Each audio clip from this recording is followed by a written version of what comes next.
Estamos hoy en este auditorio que hace parte del nuevo espacio para las artes de la Universidad Nacional de Colombia en su sede de Bogotá. Espero seguramente que va a ser uno de esos edificios insignes para las artes en Colombia y para la academia en el país. Y vamos a conversar con la profesora Dolly Montoya Castaño, actualmente rectora de la Universidad Nacional de Colombia, quien pues tiene una trayectoria y un perfil de grandes logros e innumerables, que pues mi memoria no alcanzará seguramente a revisarlos todos, pero contarles muy rápidamente que la profesora Dolly Montoya es de la ciudad de Pereira, pero ha vivido en muchas otras partes en el país. En realidad es del país y del mundo, porque también ha estado viviendo y estudiando en distintas universidades en el extranjero.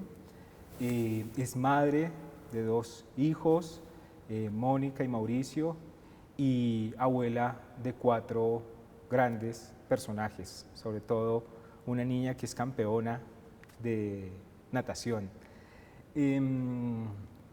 La profesora Dolly Montoya es además pues, química farmacéutica de la Universidad Nacional, tiene un magíster en ciencias biomédicas de la Universidad Autónoma de México y además un doctorado en ciencias naturales de la Universidad de Múnich.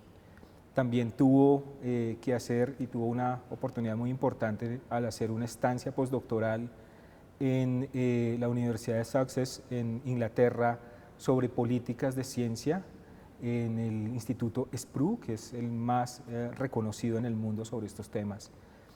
La profesora Dolly pues, ha sido por muchos años pues, profesora de nuestra universidad, investigadora de alto reconocimiento en el país y además, por supuesto, ha tenido la oportunidad también de la gestión académico-administrativa en algunos de los roles dentro de la universidad, como directora académica de la sede de Bogotá, coordinador, jefe y cofundadora del Instituto de Biotecnología de la Universidad Nacional, vicerrectora de investigación y desde el 2018 la primera rectora de nuestra Universidad Nacional, después de más de 160 años como fundada.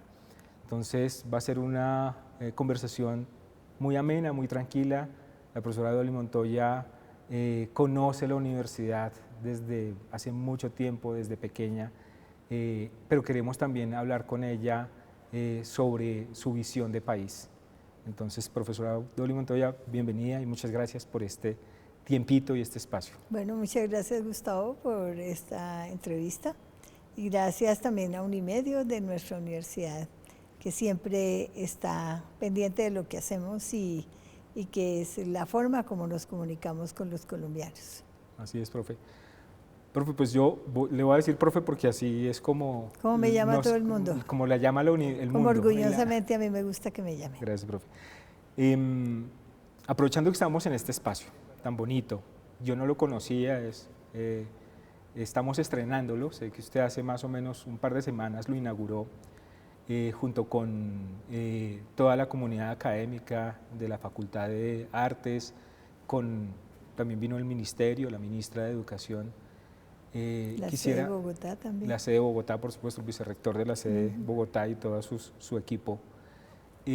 Quisiera un poco recordar algo que un amigo muy cercano suyo nos decía en algún momento y sobre ese, digamos, idea, preguntarle a usted cómo ve las cosas hoy por hoy. Y el amigo suyo era José Félix Patiño Restrepo, el profesor, el rector de la universidad, médico, muy importante y reconocido en el país. Recuerdo que él nos decía, y a mí me lo decía mucho, y seguramente usted también en muchas de sus conversaciones lo mencionó, que a la universidad no solamente se viene a tomar clases, a obtener un título, sino que se viene a respirar arte, a respirar conocimientos y distintas culturas y puntos de vista. Al final, para el doctor Patiño, la universidad era una vivencia. Quiero saber desde su experiencia, desde su forma de vida, ¿qué es para usted la universidad? Bueno, la universidad es un continuo de imágenes desde que uno entra y que la va viendo de manera diferente en la medida que va recorriendo el tiempo.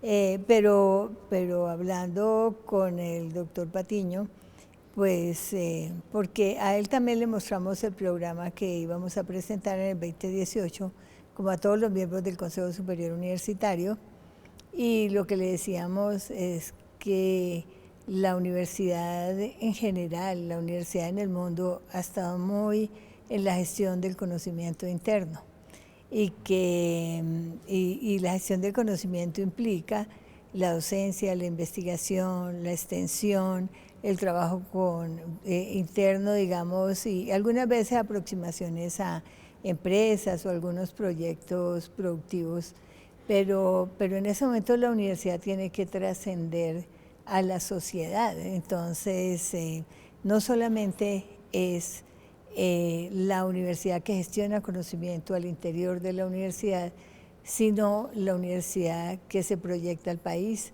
diseñando escenarios de futuro para un mejor país. Porque nosotros somos, digamos, hay algo que es importante y es que no somos del legislativo, ni del ejecutivo, ni del judicial. Nosotros somos la academia. Entonces, la academia tiene que ver con el pensamiento y con el diálogo académico de todas las ideas y el construir sobre la diferencia. Entonces nosotros, de acuerdo, y el doctor Patiño admiraba mucho la forma como investigamos en el instituto, porque cuando él me preguntó, ¿tienen salones de clase? Yo le dije, no, tenemos 2 espacios de seminarios y de sustentación de trabajos, pero salones no, porque todo el espacio está convertido en laboratorios. Entonces a él le parecía que ese era el estilo, la formación que él había recibido en Yale. Y eso a él le impresionó bastante porque creo que de los sitios de la universidad en que menos espacio tienen más investigación. Yo creo que más adelante vamos a hablar un poco de esas conversaciones que usted tuvo con el doctor Patiño, porque seguramente ahí a usted le dio también una idea de cómo animarse a presentarse a la rectoría. Pero quisiera arrancar, digamos, ahora, sobre todo en ver cómo usted ha asumido, digamos, el reto de estar dentro de la Universidad Nacional de Colombia en sus distintos papeles, porque ha sido estudiante, ha sido profesora, ha sido rectora, y pues nos interesa mucho saber cómo alguien que ha pensado la universidad, que ha construido la universidad, digamos, se ha sentido en esos distintos formatos con su comunidad universitaria. Usted es química farmacéutica, como lo decía yo, y además fue estudiante en los años 70, en esa época que muchos dicen que es convulsa, pero a mí me parece que es una época, digamos, de una dinámica y de una creatividad exuberante. Quisiera saber usted qué pensaba de la Universidad Nacional cuando entró ese primer día de clases y qué expectativas tenía cuando pisó por primera vez este campus. Bueno, lo primero que impresiona es para alguien de provincia tomar un bus solo y que le digan tome el azul fulanito que lo deja en la puerta de la 26. Porque yo había llamado a la universidad porque nos tocaba ir al servicio médico. Entonces yo llamé y pregunté a dónde es el servicio médico y me dijeron en la puerta de la 26. Y entonces yo a la universidad nunca había venido, yo me presenté en Manizales. Entonces cuando yo vi semejante monstruo, yo dije, ¿y puerta? Aquí no hay puerta, o sea, esto es muy grande. Pero todo el mundo me dijo, sí, esta es la puerta de la 26. Entonces yo entré y había una fila enorme para el servicio médico y en la fila me encontré con una compañera precisamente que iba a estudiar química farmacéutica también. Ella se había venido 3 meses antes y vivía en una residencia en el centro y se conocía a Bogotá. Entonces ella era como mi guía y se reía de mí y ella venía a Armenia. Entonces de la Tebaida, exactamente, Media Arango. Y entonces ella vivía en una residencia en la 7ª con 7ª de estudiantes y me y me presentó la ciudad y me orientó porque ella había venido varias veces y porque había estado, sobre todo, llevaba 3 meses aquí viviendo en la residencia y acoplándose al espacio. Y al frío. Y al frío porque el frío es de las cosas que a mí me impresionaba el frío y el trolebús, que uno bajaba un escalón y se abría la puerta. Que era eléctrico, ¿no? Sí, era eléctrico además. Entonces, lo que sucede es que empezamos las clases, le entregaban a uno un horario y uno empezaba a ir a la universidad. Y las clases todas eran a las 7 de la mañana y eran clases de matemática con el profesor Yu Takeuchi, Famoso. que es pues famoso matemático, y eran cursos magistrales de 100 estudiantes, pero los dividían las monitorías en grupos de 15, 20. Entonces él dictaba su clase, pero los monitores eran los que nos ayudaban y nos apoyaban. Él vendía sus propios libros. Él vendía matemáticas, ¿no? también sus propios libros, o sea, los libros Los sobre los hacía. que estudiábamos era de Yu Takeuchi. Entonces yo recuerdo llegar a esa clase con las manos congeladas y con todo y los guantes, y cuando iba a tratar de escribir no podía porque la sabana de Bogotá en ese momento era llena de neblina. Entonces el frío era impresionante y cuando uno viene de provincia, a pesar de que teníamos en ese momento falditas de cuadros, medias del mismo color del cuadro, el moñito, todo era igualito, o sea, era una época de estudiante muy clásica, ¿no? Entonces llegábamos muertos de frío, pero algo que me impresionó muchísimo en el primer semestre es que viniendo de la casa que íbamos a almorzar, y el laboratorio empezaba a las 2 de la tarde, un laboratorio de química, y nos diluvió y estábamos en la puerta de la 45. Entonces yo esperé que escampara y cuando llegué al laboratorio a las 2:10 ya no nos dejaron entrar.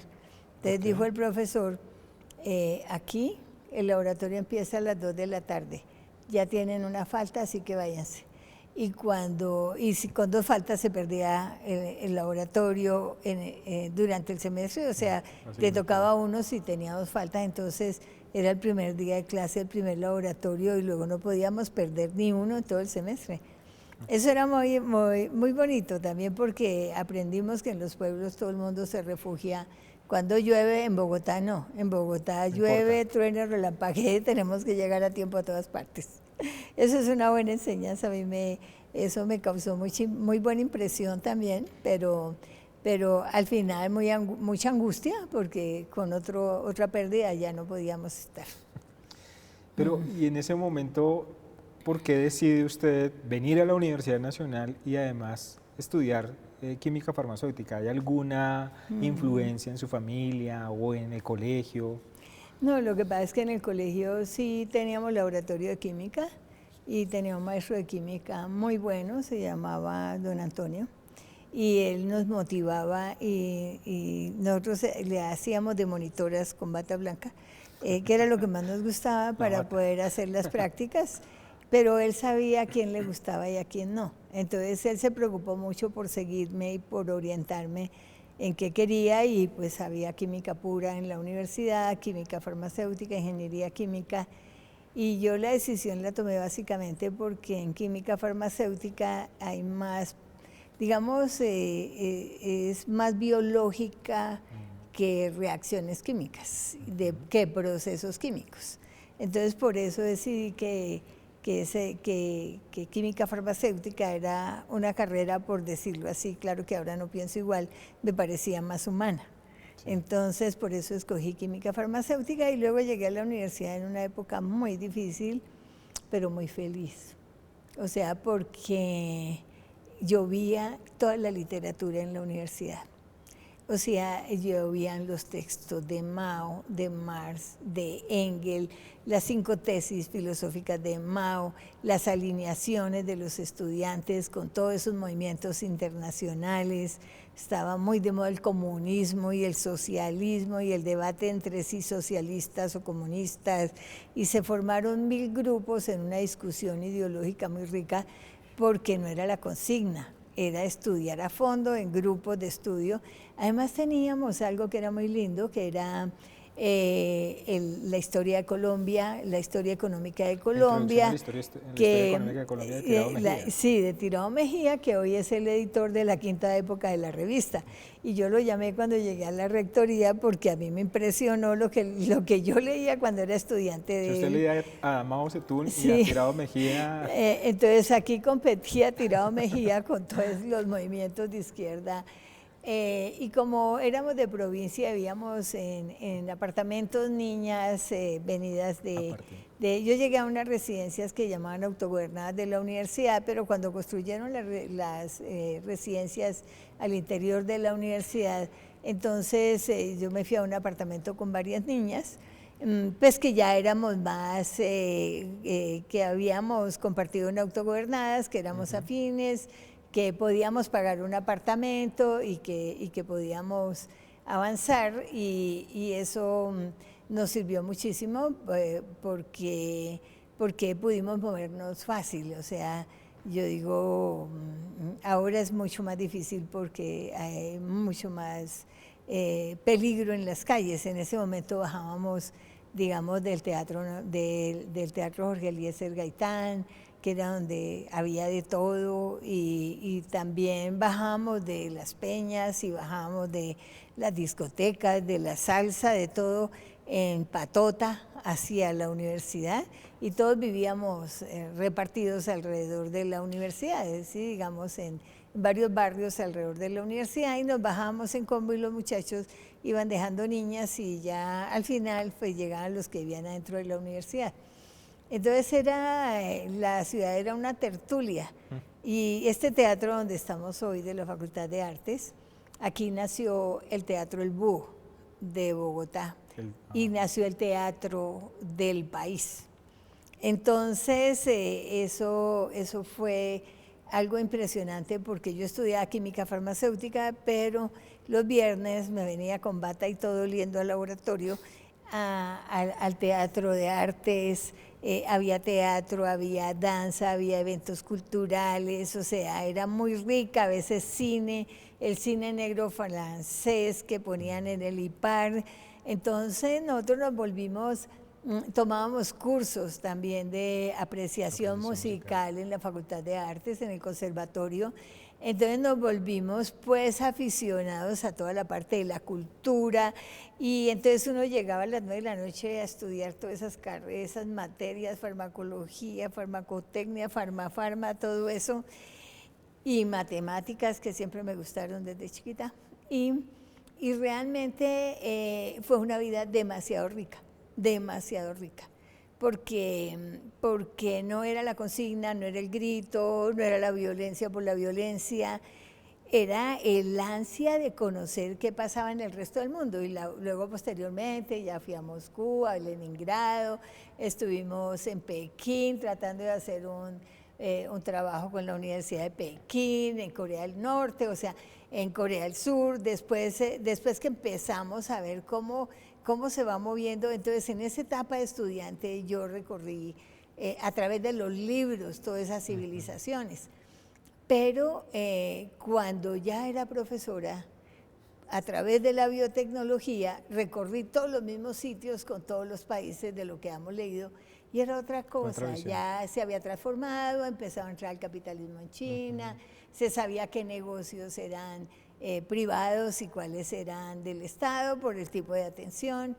Entonces, digamos que entre una etapa de estudiante y ya de profesor, ya uno dice, bueno, esto fue así, pero ahora es así, y uno le puede ir siguiendo la trayectoria a lo que ha pasado en el mundo, digamos, del socialismo. Y cuando hacía el doctorado cayó el muro de Berlín, que fue un acontecimiento muy bueno para las dos Alemanias. ¿Usted estaba allá en Alemania? Yo estaba estudiando en Alemania, y me tocó ver cómo en esta reincorporación de estas de casi que dos culturas, ya habían 5.000 obras en Berlín y todos los servicios eran aéreos. Entonces Berlín sufrió una transformación impresionante.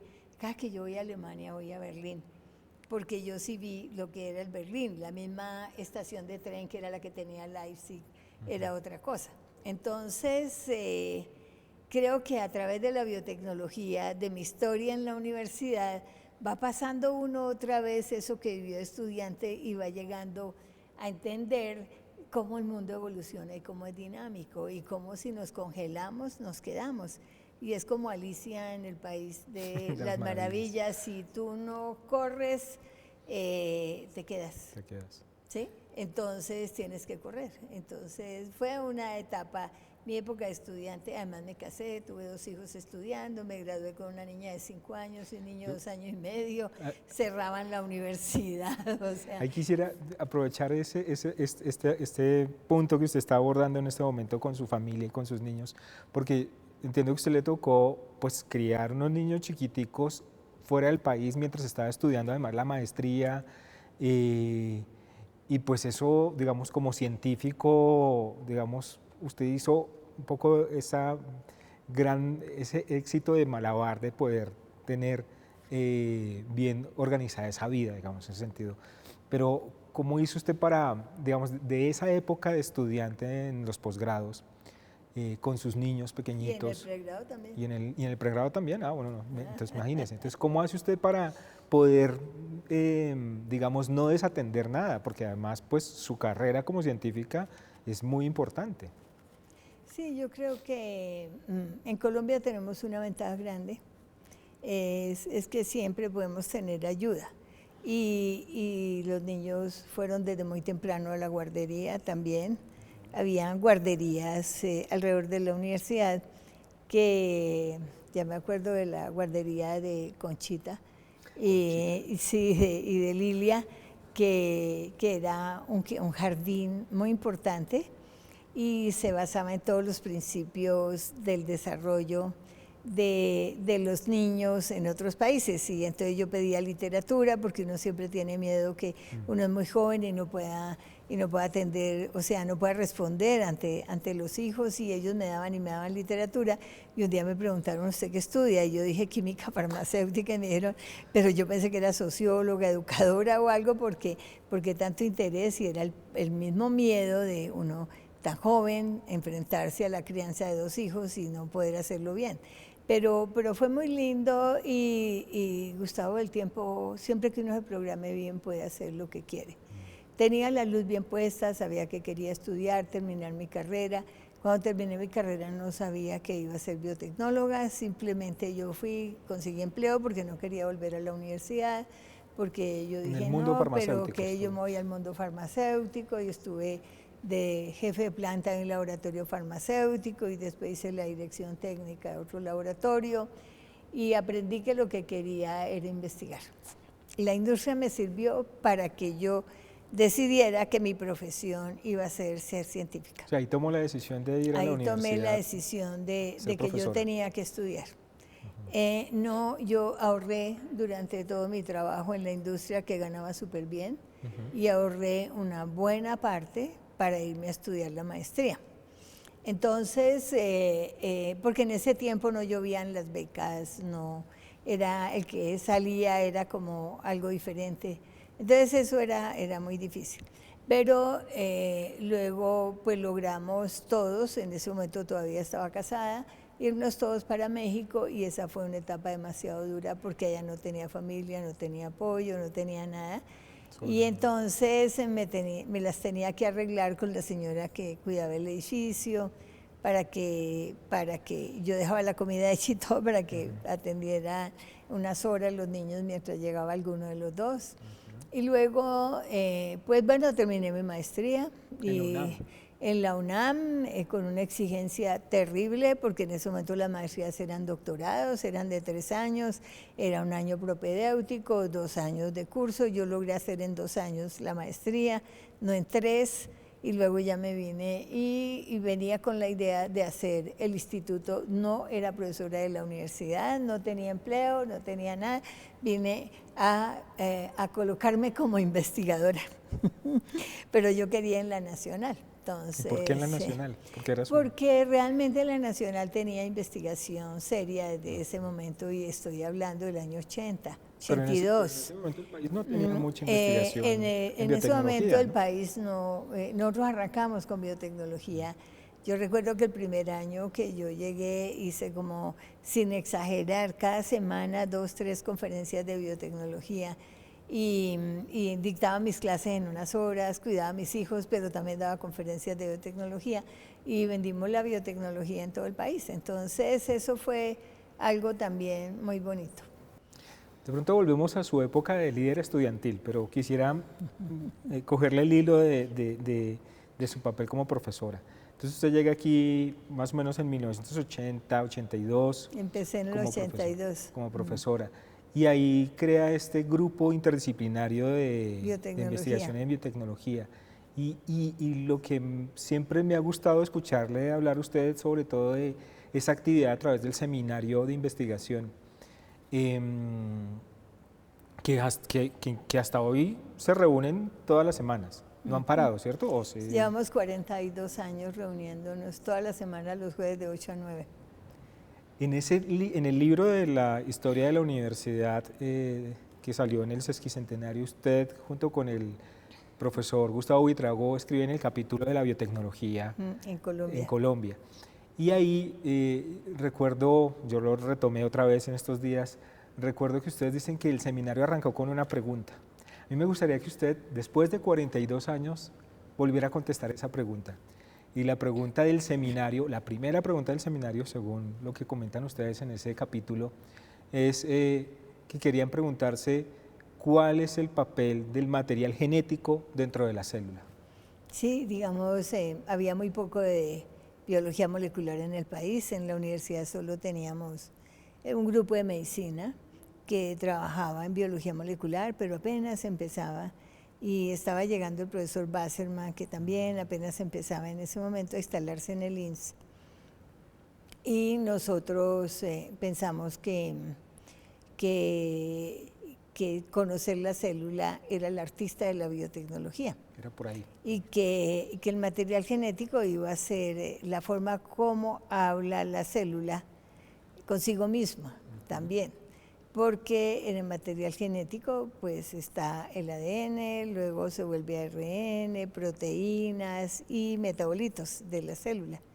Entonces esa comunicación celular es un ejemplo de comunicación donde cada uno de esos procesos al interior de la célula tiene realmente un papel fundamental y va trabajando en equipo. Digamos, primero la comunicación va de ADN a RNA, y luego proteínas, y luego metabolitos, y luego se hablaba en ese momento que el ADN solo se codificaba una pequeña porción, pero que lo demás era material basura. Y luego empezó a surgir el proyecto del genoma humano.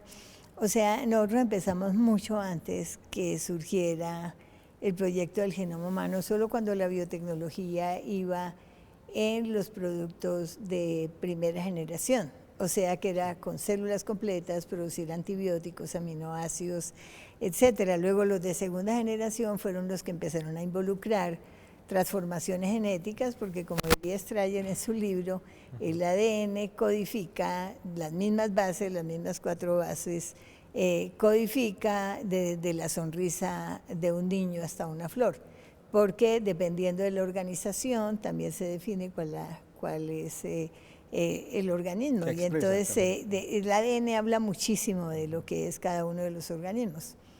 Y eso se supo después con el proyecto de genoma humano. Pero nosotros hicimos seminario, hablando del seminario, porque cerraron la universidad en el 84. Y nosotros ya habíamos hecho un estudio de biotecnología en Colombia con profesores de diferentes facultades y a cada uno le tocó la región del país de donde era proveniente. Entonces, para que estábamos capacitando biólogos en biotecnología para que levantaran unas encuestas y saber qué teníamos en el país. Y vimos que no había mucho, que había mucho soporte, sí, en ciencias básicas, en diferentes universidades. Y también vimos que, por ejemplo, los biodigestores que se instalaron en el país fueron un fracaso porque no tenían el inóculo cuando es la célula de microorganismo, la célula animal o la vegetal la que es artífice de la biotecnología o algunos de los componentes de la célula. Entonces, en eso algo muy importante que tuvimos es entender que de todas maneras, cuando nosotros creíamos que estábamos al día, ya habíamos optimizado, habíamos inmovilizado células, habíamos hecho reactores y estábamos en la punta del conocimiento, pues bien bobos porque todo el mundo sigue avanzando, pero con muchos recursos. Cuando sale lo del genoma humano, pues ya se dispara toda la parte molecular y empiezan a desarrollarse productos de la biotecnología. Cuando yo entré a la universidad, yo le propuse a mi jurado que deberíamos hacer un instituto de desarrollo de medicamentos interfacultades, porque en 20 años todos los productos de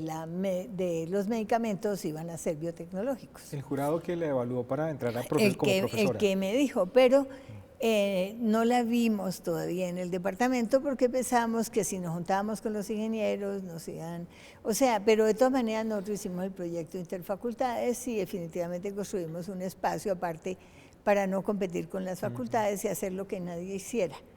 Entonces eso fue crear otras áreas de innovación. Yo iba allá, porque usted como rectora ya lo sabe muy bien, más que nunca ahora, y es que una cosa es tener un grupo de investigación, una cosa es tener una actividad interesante con estudiantes y con profesores en seminarios, pero ¿cómo se le ocurrió y cómo vendió este proyecto de crear un instituto de investigación como el de biotecnología, que hoy por hoy es uno de los centros de investigación más importantes del país? ¿Cómo tuvo usted que sortear esas dificultades administrativas, institucionales en esa época? Bueno, realmente nosotros contamos, mi mentor en México era asesor de Naciones Unidas y era profesor de la UNAM.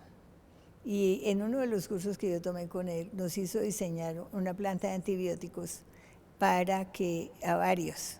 Entonces a los ingenieros les puso a diseñar la parte básica y a los básicos nos puso a diseñar la parte de ingeniería. Entonces finalmente construimos la planta piloto, hicimos el layout de la planta para producir antibióticos, los laboratorios que requerían, los laboratorios de análisis, todo. Pero pues ese es un modelo de microorganismos para producir antibióticos, pero puedes producir aminoácidos, pero puedes producir solventes, pero puedes producir otras cosas, biopolímeros, con los mismos principios. Entonces lo que yo hice fue pedir permiso a mi grupo en México para colombianizar el proyecto y poner las necesidades nuestras. Entonces le hicimos 3 líneas de investigación a ese proyecto, una en producción de materias primas, otra línea en la parte de mini plantas de alcohol y otras en la parte biológica, ¿sí? Entonces, así se llamaron las primeras líneas de investigación. Y con base en eso construimos todo lo que hicimos. Y por supuesto, cada laboratorio en ese momento costaba $1.500.000. Yo tuvimos como grupo la incomprensión del país y también de la universidad. ¿Por qué? Porque el país pensaba que la biotecnología era para los países ricos y que nosotros éramos un país pobre y que nada, porque como siempre nos pobreteamos, que no podemos. Entonces el reto nuestro era demostrar que sí podíamos y nosotros después creamos una corporación y nos dieron la plata porque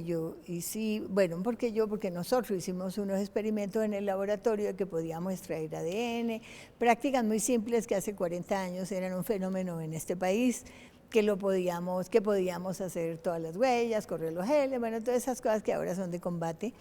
Entonces ellos nos dieron recursos para crear Corpodip, que era la Corporación para el Desarrollo Industrial de la Biotecnología, solo que la construimos 20 años antes de lo que debíamos haberla hecho. Pero el instituto siguió funcionando y teníamos mucho en fermentación, en reactores, en todo, pero la parte molecular seguía siendo muy floja, por eso yo me fui a hacer el doctorado en biología molecular.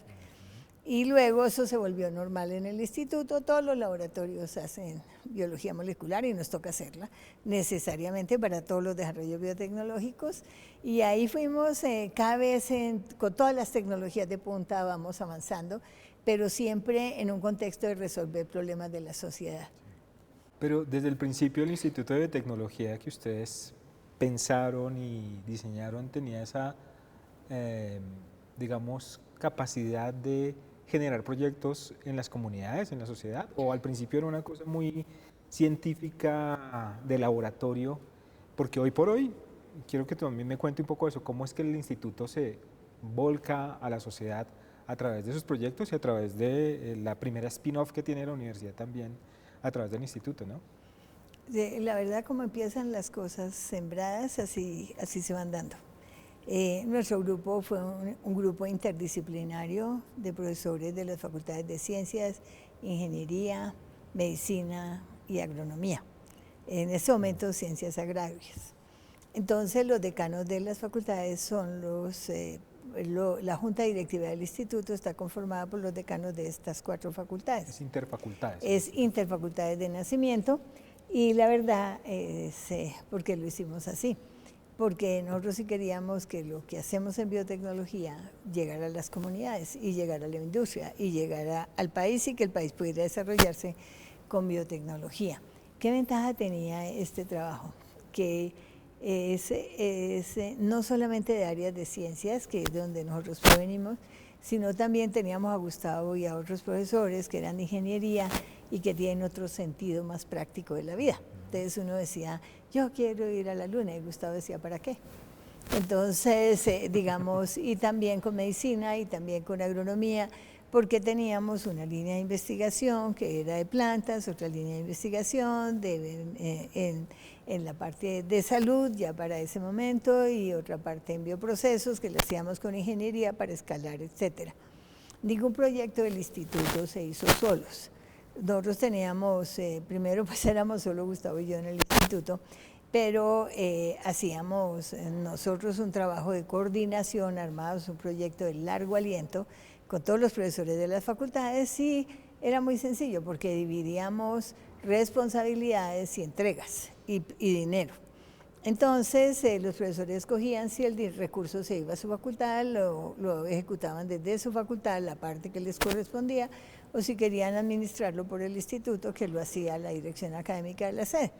Entonces fue muy sencillo porque por recursos nunca tuvimos dificultades, por planeación nunca tuvimos dificultades, todos los proyectos que se iniciaron se terminaron, y porque para responder a los trabajos de las comunidades, porque siempre fueron proyectos interdisciplinarios, interinstitucionales, con gente fuera de la universidad, con comunidades, con empresas. Entonces esto hace que uno vaya buscando los caminos de negociación. Entonces con las comunidades, en el caso por ejemplo de Ñame, en la costa atlántica, pero también con Virus de la tristeza de los cítricos, con la Facultad de Medicina, hicimos muchos proyectos que sería eterno mencionarlos, pero fuimos pensando, ¿y por qué no hacemos spin-off? ¿Cierto? Porque ya recorriendo el mundo, viendo lo que hace otra gente, todo, empezamos a decir, no, pues hagamos spin-off. Y miremos cómo el conocimiento de la universidad puede convertirse en una nueva empresa, y por eso pues Ñame fue un ejemplo de comunidades, en el caso de biocultivo fue un ejemplo con la empresa que se crea para que era un spin-off, pero en ese momento ellos crearon su empresa y la tecnología y el acompañamiento académico lo hacía la universidad, y ellos nos pagan y nos seguían pagando royalties, que fue lo que negociamos por venta del producto. No llega mucho recurso, la idea ahí era básicamente que nosotros pudiéramos mostrar un camino para que pudiéramos trabajar también con las empresas. Entonces toda esa experiencia la fuimos acumulando, tanto que luego en un congreso internacional nos invitaron a Francia, Alemania, a varios países de Europa para que expusiéramos las experiencias en biotecnología, sobre todo porque tuvimos como 3 etapas de fallar en el trabajo con empresas, y yo iba diciendo que aprendimos de cada etapa. Y a las universidades, a las facultades, sobre todo de ingeniería, les parecía buenísimo que contáramos cómo uno busca caminos cuando cae, o sea, cuando acierta o desacierta. A eso vinimos, a acertar y desacertar. Entonces, cuando acertábamos, pues bien, y cuando no acertábamos, pues aprendíamos, y cuando no acertábamos, aprendíamos más, porque había que buscar más caminos. Y así establecimos gana-gana con las empresas. Creamos la primera spin-off en biotecnología del país, que es una empresa que se llama Biocultivos S.A. y que funciona en Ibagué. Y los muchachos nuestros egresados, son los que ahora trabajan en la empresa. Es una empresa de alto nivel de innovación. Y luego nos dijeron, no queremos que la universidad nos siga escalando los productos, nosotros queremos escalar porque ya aprendimos. Ahora lo que necesitamos es que la universidad investigue. Entonces el instituto está ahí investigando, pero está probando, porque siempre hay necesidad de hacer en pruebas de campo para hacer el piloto. Bueno, en arroz hicimos pruebas en 350.000 hectáreas. Entonces, la verdad es que si todos los días tienes que moverte, o sea, a ver, porque el mundo se mueve, porque la ciencia se mueve, porque todo se mueve, entonces no podemos quedarnos contemplando un éxito porque ese es un mojón para seguir adelante. Entonces, Desde sí. siempre han tenido ese trabajo, digamos, de desarrollar la investigación en las comunidades, con las comunidades y para las comunidades. Y con las empresas, o sea, lo hacemos indiscriminadamente porque aprendemos a ser humildes para reconocer tanto las comunidades como las empresas y aprender de ellas. Aprendimos a ser flexibles y aprendimos a sumar y a sumar. Entonces eso es lo que nos favoreció impresionantemente, porque podíamos dialogar con todo el mundo al mismo nivel, en un diálogo de saberes, sin pensar que nosotros somos los magos del paseo, porque nos enseñan mucho, eso es lo que hay que saber. Es lo que ahora el país llama apropiación social del conocimiento. Exacto. Pero eso ustedes ya lo tenían claro. Y más que eso, lo que llama diálogos de saberes en general, pero eso lo hacemos hace 42 años que entramos, que yo entré hace 41 años de profesora en la universidad. En ese, sí, ya el 1 de septiembre va a cumplir 41 años. En ese recorrido, pues usted también tiene la posibilidad no solamente de crear o co-crear un instituto de biotecnología con el nivel que hoy tiene ese instituto, sino que pues también está al frente de unos procesos muy importantes para la universidad, en la dirección académica de la sede de Bogotá, pero también en la Vicerrectoría de Investigación. En 2014 más o menos usted asume ese reto gigante de la Vicerrectoría de Investigación de esta universidad tan compleja, pero seguramente usted tenía ya bastante, digamos, el programa. Sí, porque primero había estado en SPRU, en la Universidad de Sussex, en ese Instituto de Innovación de Políticas de Ciencias, que pues es el principal en el mundo, pero pues con toda esta construcción en el instituto pues tenía mucho que hacer. Mi pregunta un poco va hacia qué estrategias, qué forma, digamos, de abordar la investigación de la universidad usted implementó en esa vicerrectoría, un poco para coordinarnos, porque en alguno de los documentos que usted formuló ahí cuando estaba en la vicerrectoría decía que nosotros estamos en el mismo barco, pero como tenemos tantas y tan diversas formas de hacer y de intereses, tenemos que coordinar nuestra forma de remar. Entonces, sé que hay muchas maneras en las que usted logró que todos remáramos coordinadamente y que seguramente hoy en la rectoría también, digamos, las recoge para fortalecerlas. Entonces, quisiera saber como qué tipo de retos y estrategias implementó en esa vicerrectoría de investigación.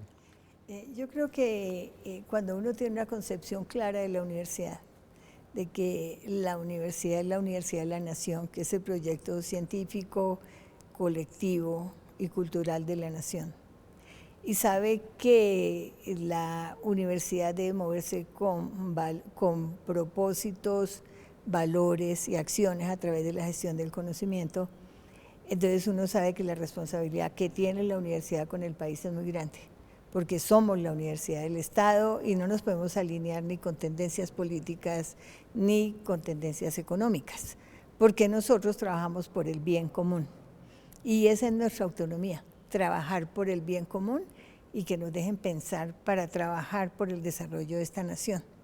Eso es algo muy importante de la universidad. Entonces, en la Vicerrectoría de Investigación hay dos funciones misionales, que es la investigación y la extensión universitaria.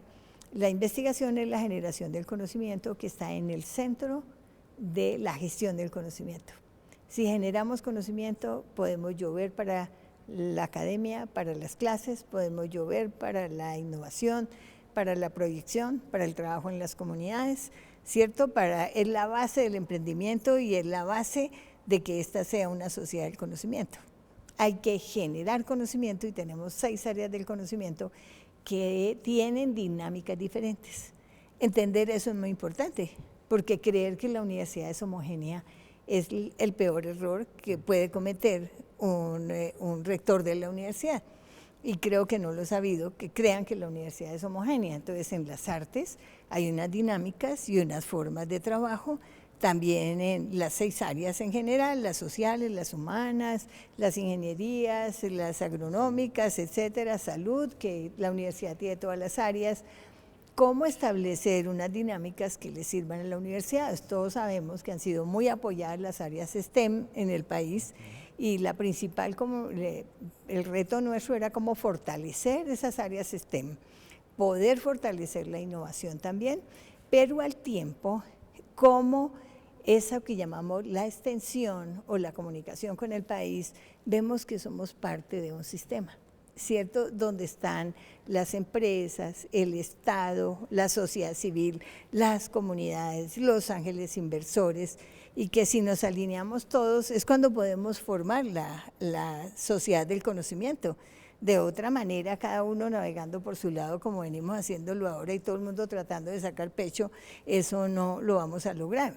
Entonces, empezamos en eso porque sabemos que nuestra universidad tiene una cultura institucional que tiene desde hace muchísimos años, y que en todo lo que hacemos hacia afuera debemos llevar ese ethos universitario, que no es otra cosa que el liderazgo colectivo y transformador y los valores de ética, probidad, transparencia y legalidad.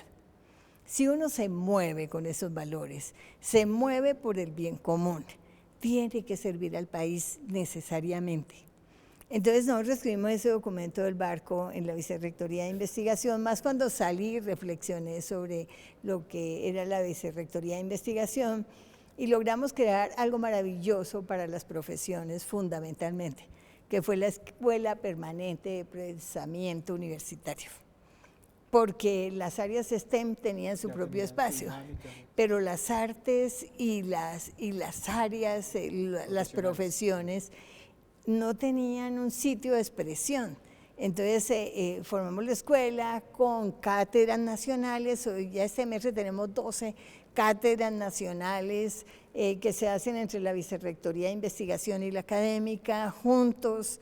Tenemos estudios de foco especiales como Reficar, como todo lo que nos piden hacer, el fracking y lo que nos piden hacer del Estado para que opinemos. También tenemos en esa escuela los centros de pensamiento, que han sido como 48, 50, y que cada vez hay vigentes 25, y que su única tarea es producir política pública. Cuando tú juntas investigadores para mirar el futuro es muy fácil, porque es hacer política pública con todo el país, y lo único que se pide es que haya política pública, que haya un documento de política pública, y hay unos mínimos recursos para los relatores, pero se sientan a conciliar, y finalmente de ahí salen proyectos colectivos. Y entonces hemos aprendido a hacer liderazgo colectivo y transformador en esos centros. Desaparece el centro, se va volviendo un centro de excelencia. Entonces se van haciendo unas dinámicas dependiendo de cada una de las áreas del conocimiento. Entonces ya eso lo teníamos muy pensado. Y la parte académica, pues toda la vida hemos sido profesores, entonces ahí toda la vida hemos vivido todo lo que se hace en la universidad, y siempre ha sido de mucha calidad. Entonces me faltó esa parte en el barco porque yo era vicerrectora de investigación y extensión.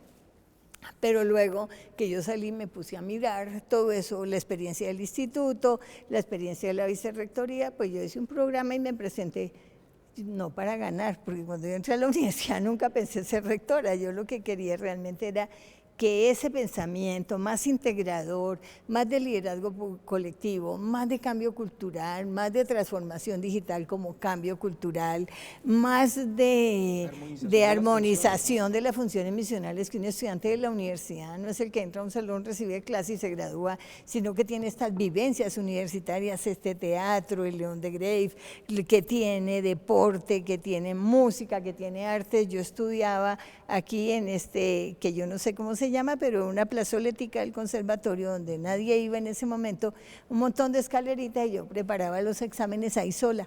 Muy poca gente iba ahí, pero siempre teníamos música del conservatorio. Entonces, eso yo digo es algo que muestra que estamos vivos y que los campos universitarios realmente sirve para hacer formación integral, ¿sí? Para ser nuevos ciudadanos, para que se encuentren. Nosotros tenemos estudiantes de 850 municipios del país, para que convivan en los campus, porque aquí tenemos de todas las áreas del país, en Medellín también, en toda la universidad. No es que por aquí vengan los de cerca y ya no, nosotros tenemos de todas las áreas, de todas las regiones del país, tenemos estudiantes en todas las sedes. Por eso cuando nos decían entren a estudiar, yo me morí de la risa, decía pues cómo movemos estudiantes de 850 municipios en plena pandemia para que vengan un día y el otro día cerremos. Entonces eso es lo que es ser una universidad nacional, que tiene todas las culturas del país, y no entenderlo así sería que la universidad no cumple su papel. Y la universidad tiene que cumplir su papel en la medida en que entiende esta nación, porque somos la única universidad que estamos a lo largo y ancho del país. O sea que estamos desde San Andrés hasta Leticia y de Orinoquía hasta Tumaco. Y ahora que nos aprobaron 200 profesores para sedes de frontera y 226 para las sedes para construir la Facultad de Ciencias de la Vida en Medellín, más 100 profesores que habíamos conseguido para poner en marcha la paz. Entonces, pues eso muestra que es una universidad que está empoderada en el país y que no trabaja sola, trabaja con las comunidades y con las demás instituciones de educación superior en el país, y eso es lo que soñamos. Soñamos que entre todos y juntos podamos construir nación. Eso que usted dice es muy importante, porque como Universidad del Estado tenemos una responsabilidad mayor que cualquier otra institución del Estado en el país. Es estar allá en las regiones, es estar allá en los territorios y trabajar con nuestros estudiantes, con nuestros profesores, pero también con las comunidades. Sí, pero ahí hay un puntico más, o sea, es que nosotros no estamos allá solo para desarrollar la región, es para construir un pensamiento general de nación. Y esto lo puede hacer la Universidad Nacional, por eso es que no hay que hacerle universidad a cada minoría. Hay que integrarlos en las universidades públicas, y está bien que tengan su espacio para que investiguen y desarrollen su cultura. Y sus propios saberes y sus propios saberes, pero ellos deben tener un core, que es el que tienen todos los estudiantes de la universidad. Si quieren ser ingenieros, filósofos, lo que sea, que tengan este diálogo de saberes donde desarrollan su cultura en espacios en la universidad, como lo hemos hecho en el PEAMA, pero ahora hay que ir más allá, ya es en los campus tener esos espacios, que si logramos conseguir los recursos para esto sería buenísimo. Ya en frontera lo vamos a hacer necesariamente, pero que esta universidad, por decirlo de alguna manera más tradicional, sea capaz de dialogar y que nos podamos entender, como sí se hace en las sedes de frontera. O sea, que podamos compartir un diálogo con ellos, con todos, porque nosotros tenemos programas para afros, para municipios más pobres, para indígenas, tenemos PEAMA, tenemos 20.000, tenemos el 20% de nuestros estudiantes son de programas vulnerables, y no los inventamos nosotros. La universidad viene trabajando en eso ya hace muchos años. Entonces, lo que ahora vemos es que ahora en los campus debe haber espacios para minorías, como se dice, pero no allá solos, allá viven los unos, no, es para diálogos de saberes, que nosotros podamos querer tomar clases con un mamo o con algún maestro de ellos, porque tenemos doctores ya en Amazonas, indígenas, y porque tenemos raizales, doctores en San Andrés. Estos nuevos profesores serían básicamente de las regiones. Entonces, ¿por qué? Porque ellos quieren desarrollar su región y porque están arraigados a su región. Es más difícil llevar un citadino a Tumaco, claro, que los de Tumaco trabajar en Tumaco, ¿cierto? Entonces, bueno, pues, pero necesitamos articular. Y esa es la universidad que aprende, ¿no? Esa es la universidad que aprende todos los días, y la única forma de construir nación es que estemos juntos, no que nos segreguemos.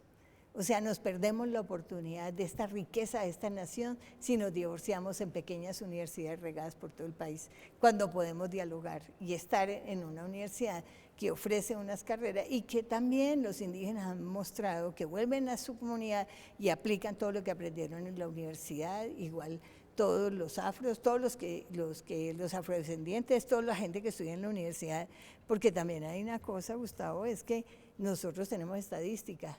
A los vulnerables los recibimos en 20, y a los de Bogotá los recibimos en 40, ¿sí? Pero todos están, O sea, pero al salir todos están en 60. Entonces nos toca hacer un esfuerzo enorme con la Escuela Nacional de Pares Tutores, que le hemos impulsado con todas, sobre todo para sedes de frontera, también para todo el país, y cuando vienen ellos a las regiones, y también tenemos la posibilidad de que integrados todos podamos funcionar como nación. Entonces la única forma de construir una nación y paz es que nos escuchemos como país, qué quiere cada uno, y no nos tenemos que desarrollar como los países desarrollados. ¿Quién dijo? Como nosotros. Nosotros tenemos que desarrollar el país como queremos, y hay un gran movimiento en América Latina ahora, y eso me lo ha dado lo dual también, de conocer América Latina y el Caribe completa, porque muestra que tenemos las mismas necesidades, los mismos problemas políticos, esto de que no nos escuchamos y nos matamos, que no resistimos, porque cuando se acaban las ideas viene la violencia. Yo no te puedo responder porque no tengo argumentos, pero te mato. Sí. Entonces eso, por ejemplo, todo eso hace parte de esta cultura nacional que tenemos que aprender a desarrollar. Usted es presidenta de la UDUALC, con C al final, porque estamos incluyendo ahora al Caribe. Y me parece interesante esto de cómo, digamos, ese liderazgo colectivo que usted ha venido desarrollando junto con su equipo de trabajo y junto con toda la comunidad de la Universidad Nacional, también se ha trasladado a ese escenario internacional en donde la universidad es líder y muy reconocida. Ahí, digamos, un poco quisiera saber es cómo desde lo dual empiezan a haber estrategias y acciones para que nuestros países latinoamericanos también se transformen hacia una mejor cultura del conocimiento. Bueno, en lo dual hemos logrado algo muy lindo. Digamos, lo dual son 235 universidades y un montón de redes. Hoy me visitó alguien de una red que es una red con África y que está su centro en Etiopía, y están coordinando un trabajo sur-sur, pero no universidad por universidad, sino asociaciones de universidades y gobiernos. Entonces la UDUAL hace parte de ese trabajo. Pero sin embargo están visitando las macrouniversidades en todos los países porque saben que son las que pueden impulsar mejor, las que tienen mayor responsabilidades con la nación. Entonces, digamos, en la UDUAL ahora, como nosotros hicimos un plan estratégico 2034, ¿cierto? Y el equipo está todavía consolidado. Ahí está el profe Sandoval y Mónica, que nos ayudaron mucho a consolidar con todas las metodologías lo de el Play. Entonces, y con planeación, que vino trabajando todo el tiempo, entonces ahora estamos haciendo con lo dual un plan estratégico y una ruta de trabajo para lo dual, para construir esos proyectos latinoamericanos que nos permitan integrarnos desde el punto de vista científico, desde todos los puntos de vista, y que se vayan estableciendo puentes y redes para que podamos trabajar como lo tenemos también con macrouniversidades, que ahí estamos trabajando sobre todo con la UNAM en transformación digital, y ya hemos hecho varios cursos de inteligencia artificial. O sea, que eso es muy importante porque para la docencia va a ser clave la inteligencia artificial, y deberíamos saber en cada área del conocimiento para qué nos sirve como herramienta. Porque ya las revistas científicas dijeron que ese no era un coautor, pero no es para hacer revistas científicas, sino realmente para la vida diaria y poder mejorar la creatividad, porque las máquinas jamás van a reemplazar la creatividad de los hombres. Entonces, eso de la superinteligencia y todo eso está por verse, pero lo que sí sabemos es que van a ser muy buenas herramientas para mejorar todo, para mejorar la docencia, para mejorar la comunicación interna, para gobierno abierto, que es lo que estamos ahora discutiendo, de gobierno abierto, porque la gente se interese por la universidad.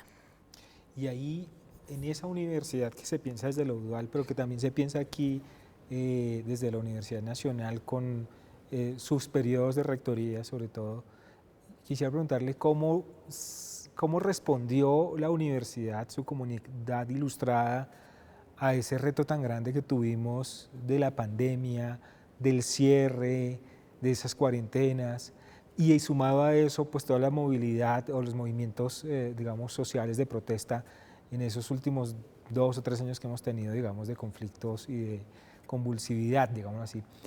la universidad, que tenía usted un programa pensado para todo esto que nos dice, pues tuvo que adaptarse para esas nuevas situaciones. Usted es la rectora de la pandemia. ¿Cómo Yo soy la rectora de los conflictos. O sea, a mí me tocaron todos, Todos. ¿cierto? Nos tocaron a nuestro equipo, yo sola no soy nadie. Liderazgo Yo colectivo. soy un equipo de trabajo. Y todo el equipo de trabajo está constituido no solo por la dirección de la universidad, las sedes y el equipo que estamos al frente del trabajo, coordinando el trabajo, porque lo coordinamos, sino es la comunidad universitaria. O sea, lo sorprendente de nuestra comunidad universitaria, que es una belleza, además de la capacidad de trabajar con la más alta calidad del país, ¿sí? Yo diría de muy alta calidad en las 6 áreas del conocimiento, es capaz de superar este espíritu de la tradición y el cambio. Una tensión Entonces, muy fuerte, ¿no? que es una tensión muy fuerte y es cómo cambiar y ser flexibles en una universidad tan establecida, con tantos principios y tantos valores y todo bien conservar esa dignidad de universidad, pero ser flexibles y amorosos con las comunidades y los estudiantes. Entonces es algo maravilloso. Nosotros hicimos una encuesta en mitad de pandemia y la palabra de todas las sedes, los profesores, los estudiantes, de todo el mundo fue solidaridad. Una universidad viva, activa, sostenible y solidaria en pandemia. Hicimos un comité de crisis que llegamos hasta el número 100 y pico de las semanas que se reunió, todas las semanas, donde iban los epidemiólogos de la Facultad de Medicina, donde estaban todos los decanos, donde estaba toda la dirección de la universidad, las representaciones estudiantiles, etcétera. Íbamos moviendo la universidad en ese semáforo de abierto, cerrado, intermedio. Nunca la cerramos totalmente. La universidad, lo mínimo que tuvo de habitabilidad fueron 35%, porque en la pandemia nos tocó investigar a fondo y cambiar recursos de investigación de un lado para otro para responder a la pandemia, pero nosotros también formamos otros comités de crisis, como el financiero, y trajimos los sabios egresados de la universidad que han trabajado en bancos mundiales, que saben de todo, para decirles cómo manejamos nuestro plan, nuestro presupuesto, cómo creen que lo debemos inclinar. Y llegamos a un acuerdo, todos los comités de crisis, en que el centro era la no deserción. Y salimos de la pandemia con 10% de estudiantes más cursos tomados y más cursos aprobados. Porque solo valimos lo que pasaban y lo otro porque hay que salir de la pandemia vivos pero cuerdos. Así es. Y los jóvenes, además de semejante situación, uno a los 20 años encerrado, a los 18 años encerrado, y fuera de eso con la presión de que me van a echar de la universidad, los chiflamos.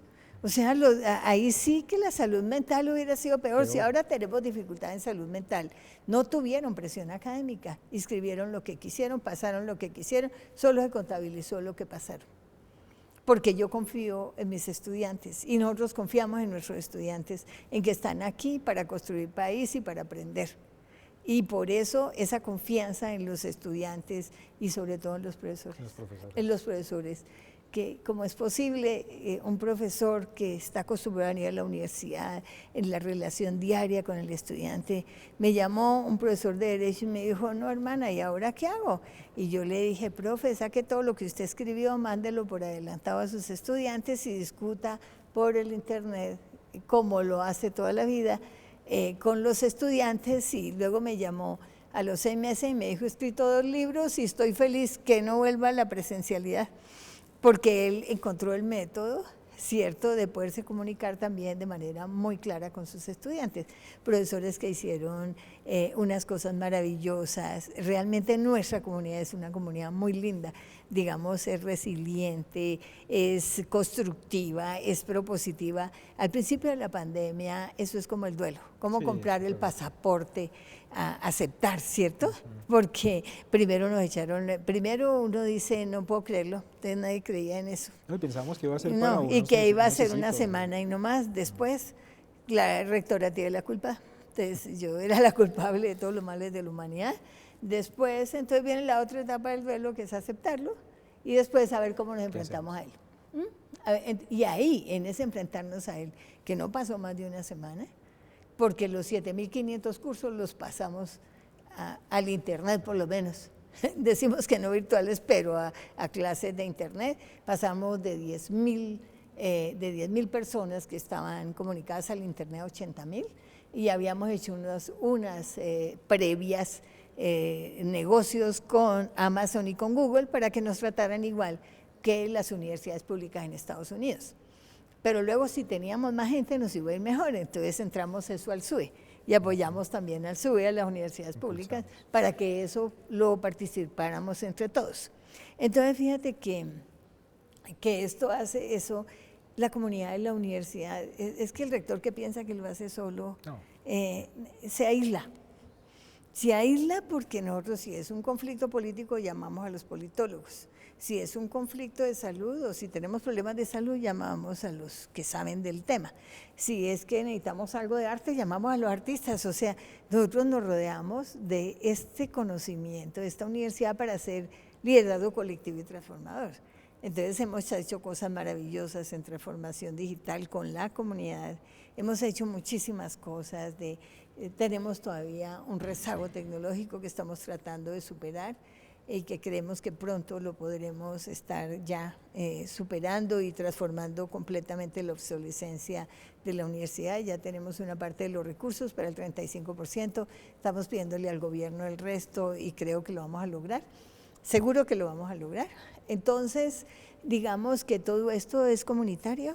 Sí. Las facultades de ingeniería, nosotros vivimos rodeados, todos los que saben de transformación digital, por acá, y entre todos guiamos la universidad. O sea, esto es una cosa muy linda. La universidad es el conocimiento puesto al servicio de la misma universidad. Profe, y en ese periodo tan difícil y tan triste, también hay que decirlo, en la pandemia, la universidad apoyó al país, ¿no? Con sus laboratorios, con el hospital universitario. Cuéntenos un poco esa telesalud. Que a mí ya, o sea, la gente no sabe lo que fue la Universidad Nacional. Primero, en crear 5 laboratorios para hacer pruebas en la universidad. Si no hicimos más es porque no nos lo permitieron. Pero realmente nosotros adecuamos 5 laboratorios en la universidad para pruebas de inmediato. Se desarrollaron camillas, se desarrollaron equipo médico, se desarrollaron un montón de cosas en Medellín, en Manizales, en Bogotá, en todas las sedes, juntos, solos, de todo tipo para apoyarla, pues digamos, para atender a la pandemia. Se presentaron muchísimos proyectos de investigación también. Lo otro que hicimos era que nuestros epidemiólogos guiaron la presidencia y guiaron mucho el trabajo. El doctor Álvarez de Medicina estuvo allá al lado del presidente y menos mal que hicieron caso los políticos. En Medellín estuvo Juangel, que es de nuestra sede de Medellín, dirigiendo también y ayudando a la gobernación y la alcaldía, y en buses y en todo, apoyando los territorios, los municipios más pequeños, también en Leticia con las comunidades indígenas, los que hemos formado indígenas, traduciendo las normas para todas las comunidades indígenas. Entonces, digamos, y el hospital llegó a 63 hospitales desvalidos donde no había nadie, para decirle en el territorio, en las zonas más apartadas, para decirles, vengan, esto se maneja de esta manera, y conseguir en algunos sitios que algunos de los proveedores de UCI regalaran UCIs para esos hospitales y entrenar a la gente, el poco personal médico que tenían para el manejo de los pacientes y perderle el miedo, porque en Leticia renunciaron todos. Los médicos no sabían cómo era, pero allá se puso una UCI, allá se desplazó la universidad y por la teleuCI solidaria, imágenes y todo se leían desde Bogotá, como también pacientes que no tenían, que estaban muy graves, se trasladaban al hospital. Entonces, eso fue un trabajo de la universidad intensísimo. Lo que pasa es que nosotros no somos dueños de medios para contar todo lo que hacemos, pero es mucho lo que hace la universidad y lo que hizo en la pandemia, en todo, en docencia, en investigación, en extensión, en finanzas. A los estudiantes les colocó su beneficio estudiantil a través de David Plata, digamos, no le quiero hacer propaganda a nadie, pero pues fue con ellos y donde ellos no tenían, negociaron con otros bancos en territorios más apartados para ponerles el presupuesto, se crearon el fondo de emergencia, se repartieron tablets, se hizo de todo, o sea, una solidaridad de los profesores, solidaridad de los egresados. No sabemos cuánta solidaridad hubo porque todo el mundo fue solidario, eso es incuantificable, es el amor que se colocó en ese momento para que la universidad permaneciera viva, activa, solidaria y sostenible. Qué bonito. La universidad es muy compleja y es muy grande, no solamente en personas, que son casi más de 60.000 hoy por hoy. 80.000. 80.000, estoy desactualizadísimo. Y pues ahora tenemos una nueva sede recientemente, que es la sede de La Paz, que es un proyecto muy bonito de laboratorio pedagógico.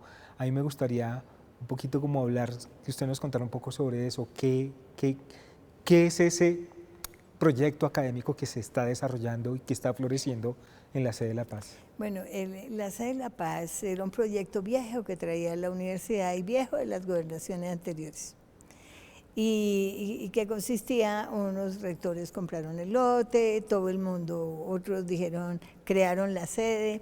Cuando nosotros llegamos no habían programas curriculares ni habían profesores. Nosotros recibimos esa sede sin profesores y dijimos vamos a hacer PEAMAS y vamos a hacer posgrados, porque los pregrados necesitan muchísimo más esfuerzos y es mucho más duro un pregrado que un posgrado. Entonces dijimos lo llevamos de todas las sedes, tenemos 360 programas de posgrado, los podemos trasladar y vamos a trabajar allá. Pero luego con toda la clase política y todos los del Cesar que se pusieron la camiseta, 95 egresados que tenemos en Valledupar, presionaron para que nos dieran 100 profesores para poder abrir carreras. ¿Y por qué es intersedes? Porque la llevamos de las otras sedes, la llevamos de Bogotá, Medellín y Manizales, y reunimos los programas curriculares de esas 6 carreras, que son 2 en ingeniería, son 2 de ciencias básicas, que es estadística, biología. Las de ingeniería pues son otras 2 carreras que son ingeniería biológica y mecatrónica, también para mirar drones y agricultura, como es la vocación de bioeconomía de la región, y otras de gestión cultural e historia, que son más al área humanística. 80 profesores se reunieron una semana a tejer las mallas curriculares de La Paz. Entonces ahí no había chance, se hizo una escuela de pregrado y una escuela de posgrado.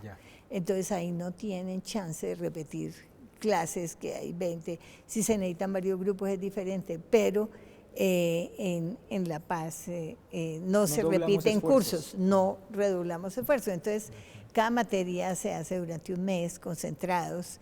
Pero lo más importante de ese proyecto es haber hecho estudios generales, porque los puntajes con que recibimos los muchachos fueron muy bajos y eran solo del Cesar inicialmente, en una matrícula para el Cesar. Y después de ahí se fue construyendo un proyecto académico diferente. No hay deserción en La Paz prácticamente por el acompañamiento que se hizo estudiante por estudiante. Digamos, es un éxito de programa que vamos a trasladar a la sede de Frontera. Los estudios generales los vamos a trasladar a la sede de Frontera porque es donde más se necesita el acompañamiento, porque entra con un nivel más bajo a la universidad y si queremos pasar que ellos terminen carrera en la universidad tienen que tener el mismo nivel de Bogotá. Entonces en ese trabajo estamos y esa sede se ha desarrollado, ha penetrado el territorio, se tiene proyectos con el territorio y se ha creado para desarrollar el territorio. Entonces, a la vez que tiene un modelo pedagógico diferente, también parte de su modelo se inventaron un curso que llama Universidad y Sociedad, que es la sociedad colombiana y ubicado el territorio en la sociedad colombiana.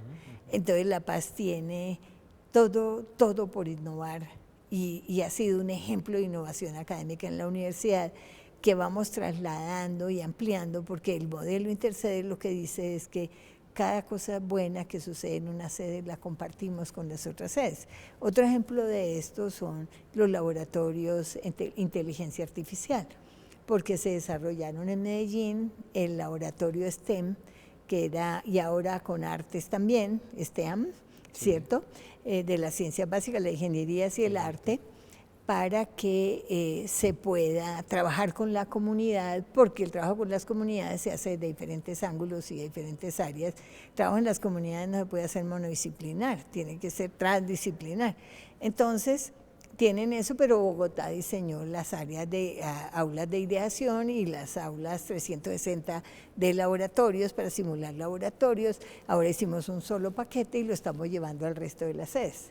O sea, cada cosa buena que ocurre en una sede, en este modelo intersede, se traslada a las otras sedes, que es algo, y eso se llama liderazgo colectivo y transformador, y cómo traer el conocimiento de la universidad al apoyo del desarrollo académico administrativo de la universidad, y eso es Universidad Laboratorio, no solo la DENET, que Universidad Laboratorio depende de la DENET, que es la Directiva de Transformación Digital, sino que depende básicamente, digamos, del conocimiento de las facultades.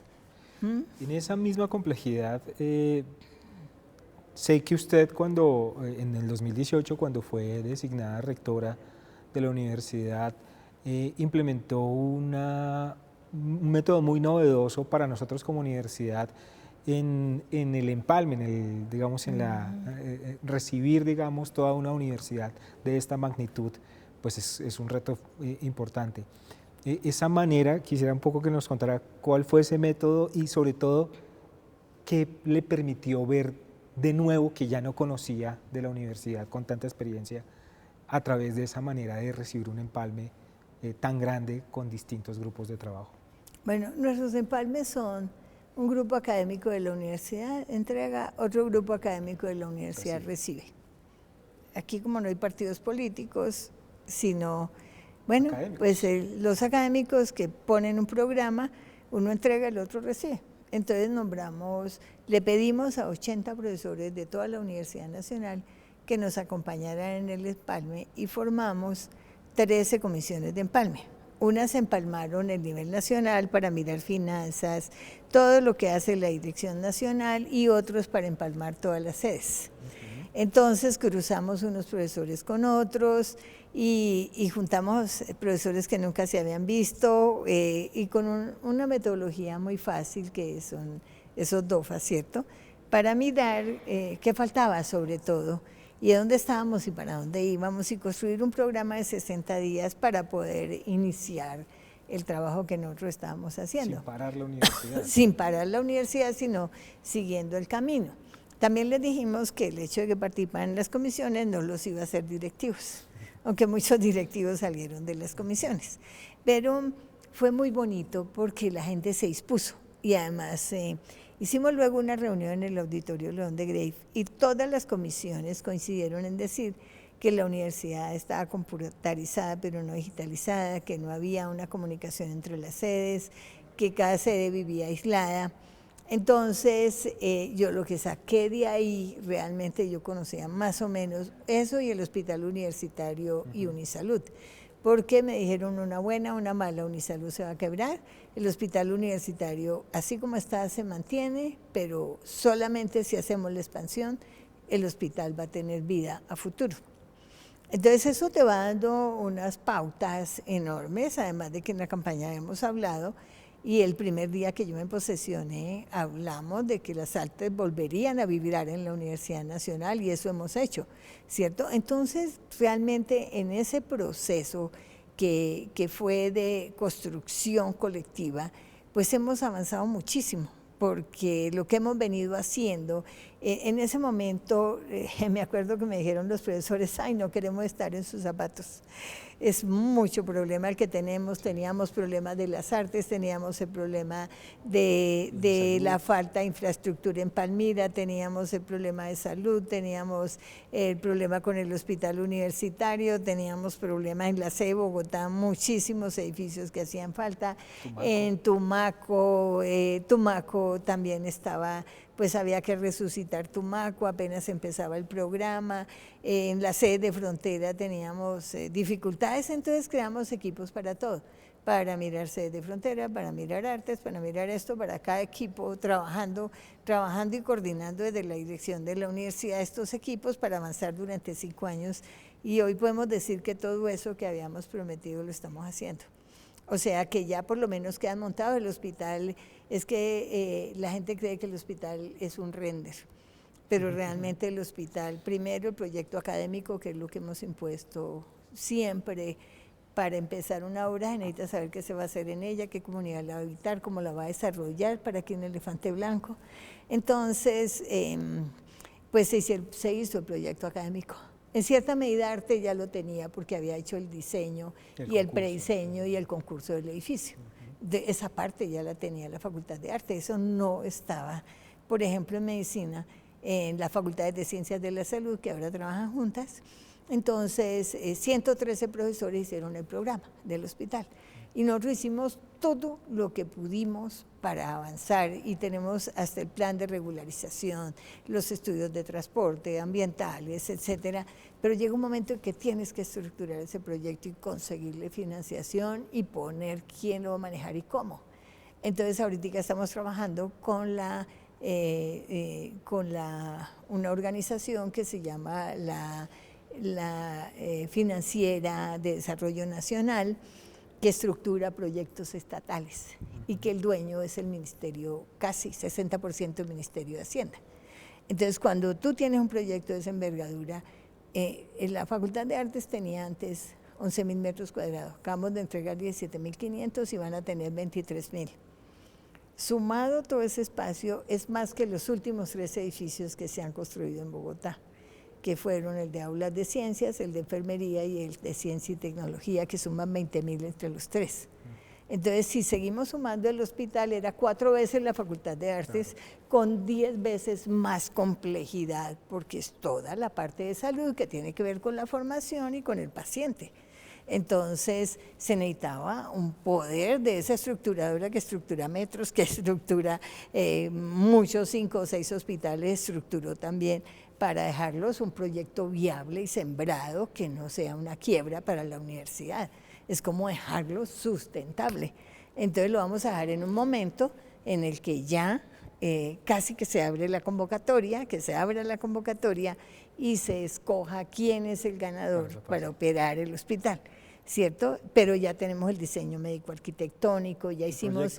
Es que ese proyecto de juntar las necesidades de la gente, primero teóricamente, luego en la práctica, en los espacios, eso lo hicimos. Y queríamos hacerlos para decir, esto es lo que queremos. Ahora estructuren el proyecto, pero esto es lo que vamos a hacer. Esto es lo que nosotros necesitamos. Entonces, eso también se ha hecho. Es una cosa maravillosa, porque esa estructuradora… Yo no la conocía, por lo menos no la conocía, pero en el desespero, porque yo decía, pero si Arte fue tan complejo, ese hospital, nosotros cómo lo vamos a manejar como universidad. Y la verdad sí hay estructuradoras de gobierno que ayudan y ahí estamos con ellos. Claro. Ya vamos llegando al final de la administración de este rectorado que ya casi cumple 6 años. Y retomando un poco lo de ese método de empalme, seguramente usted va a proponer que la entrega de esta administración a la próxima sea también muy similar en ese sentido de amplitud, de complejidad y de conocimiento. Eso es, debíamos hacerlo por amor a la universidad y por la nación.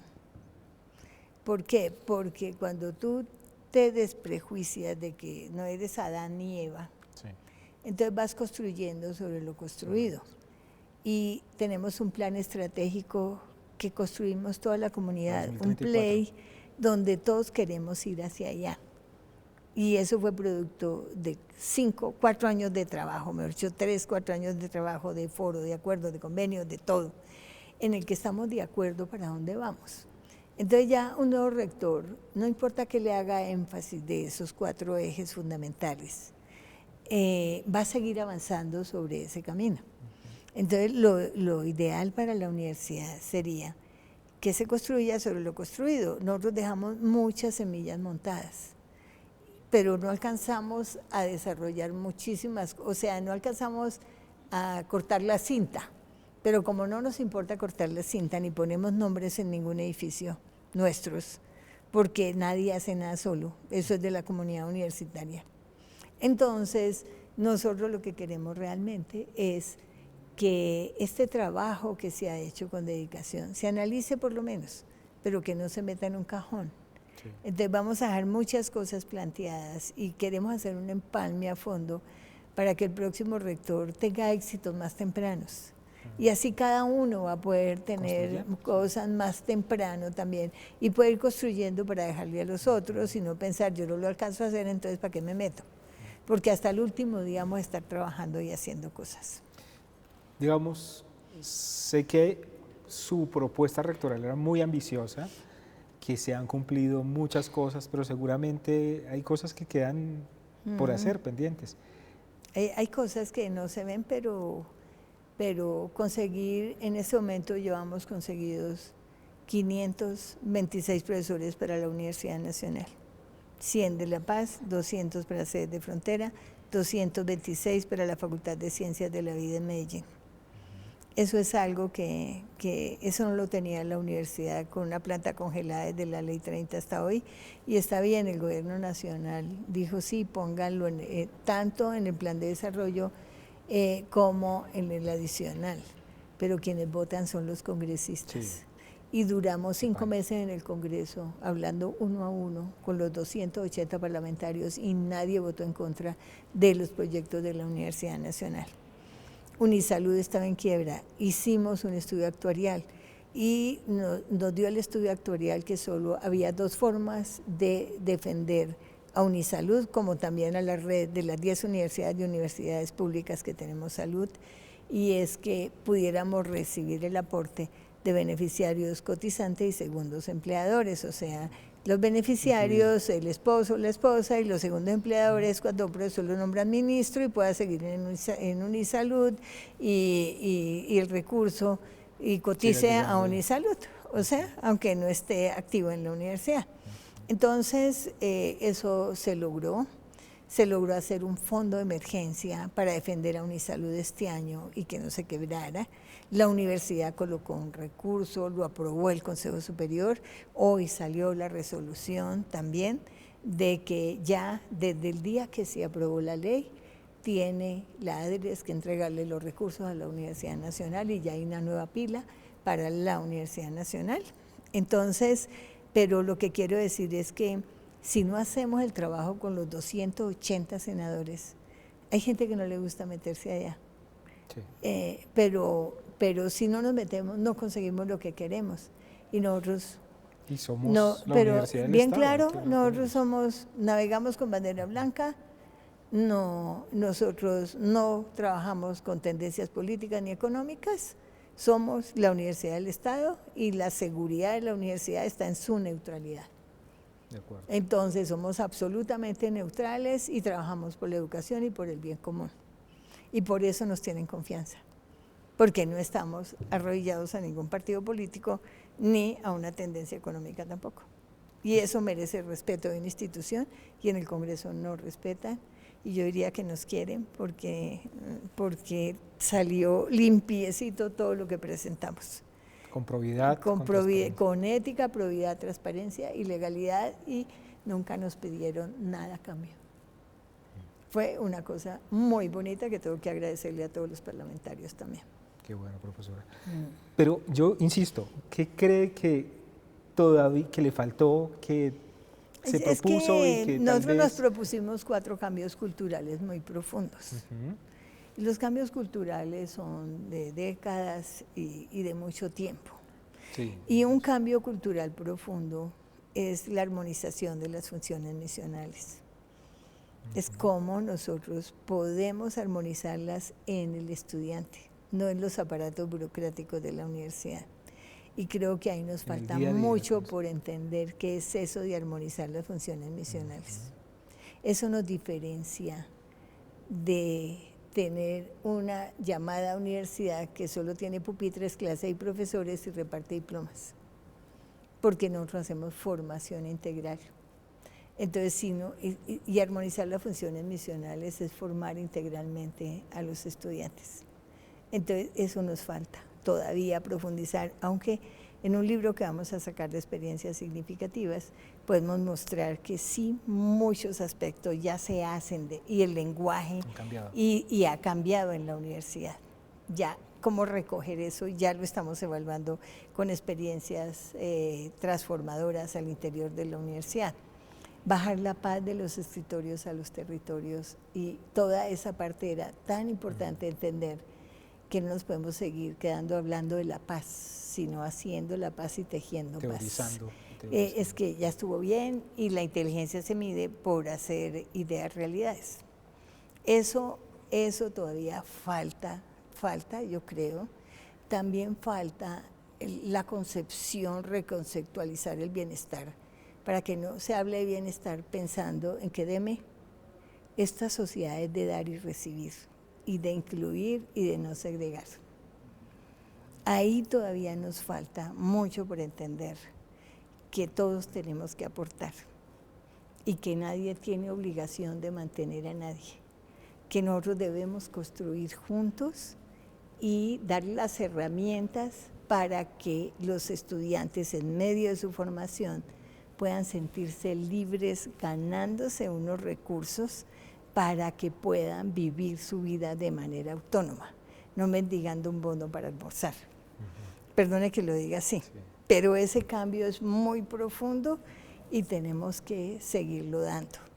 Otro cambio profundo es el de transformación digital, que la vamos a dejar montada. Nosotros probablemente no vemos nada, pero estamos en una obsolescencia del 100%, la vamos a dejar del 35% este año y estamos consiguiendo los recursos para que los 586 edificios de la universidad queden interconectados con la mejor tecnología. Entonces, digamos, este es otro cambio cultural y mirarlo como un cambio cultural, como una forma de poder hacer gobierno abierto, de podernos escuchar mejor entre todos, de mirar, hacer comunidad, ¿no? Claro, de hacer comunidad, es un cambio cultural. Y entender que la administración académico-administrativa, por decirlo de alguna forma, los decanos, todas las autoridades y los cuerpos colegiados, es un deber también de los profesores. No es los que quieran, es que es un deber. En Alemania alguien entra a una facultad y lo ponen en la fila y algún día le toca ser decano, algún día de su vida, ¿cierto? Entonces, ¿por qué? Porque la función académico-administrativa hay que dignificarla y no es llamarla de politiqueros, sino de profesores responsables, porque somos autogobernados y funcionamos a partir de los cuerpos colegiados. Entonces nuestros cuerpos colegiados deben ser sagrados y deben ser tan importantes como cualquier otra función misional en la universidad. O sea, nosotros, el sostener la universidad, como hemos dicho, de manera autónoma, solidaria, sostenible y sustentable, exige que haya un grupo de profesores que se echen al hombro la administración de la universidad. Y está bien, vamos rotando, vamos cambiando, pero tenemos que hacer la escuela de gobierno para preparar a las directivas de la universidad y que el que entre sepa que le va a tocar ser decano, le va a tocar ser director de departamento y que se vaya preparando para su función cuando le toque. Ahí es donde es tan importante el Instituto de Liderazgo Público. Por eso creamos el Instituto de Liderazgo Público, porque la única forma como nosotros internamente y a los estudiantes levantamos la cabeza porque somos líderes, es que el liderazgo está aquí, está en lo que sabemos, tenemos los mejores, nosotros tenemos que ser los líderes que manejen este país. Entonces, fíjate, en esos cambios culturales profundos, dejamos las semillas, hemos avanzado, pero nos toca seguir, claro, nos toca seguir trabajando por eso. Toca terminar la fase de expansión del hospital universitario, que esa sí queda sin reversa. O sea, esa va a quedar ya sin reversa, porque ya, y además por el amor que la comunidad le puso al hospital, de decir cómo quiero, qué quiero hacer, todo eso, eso queda sin reversa.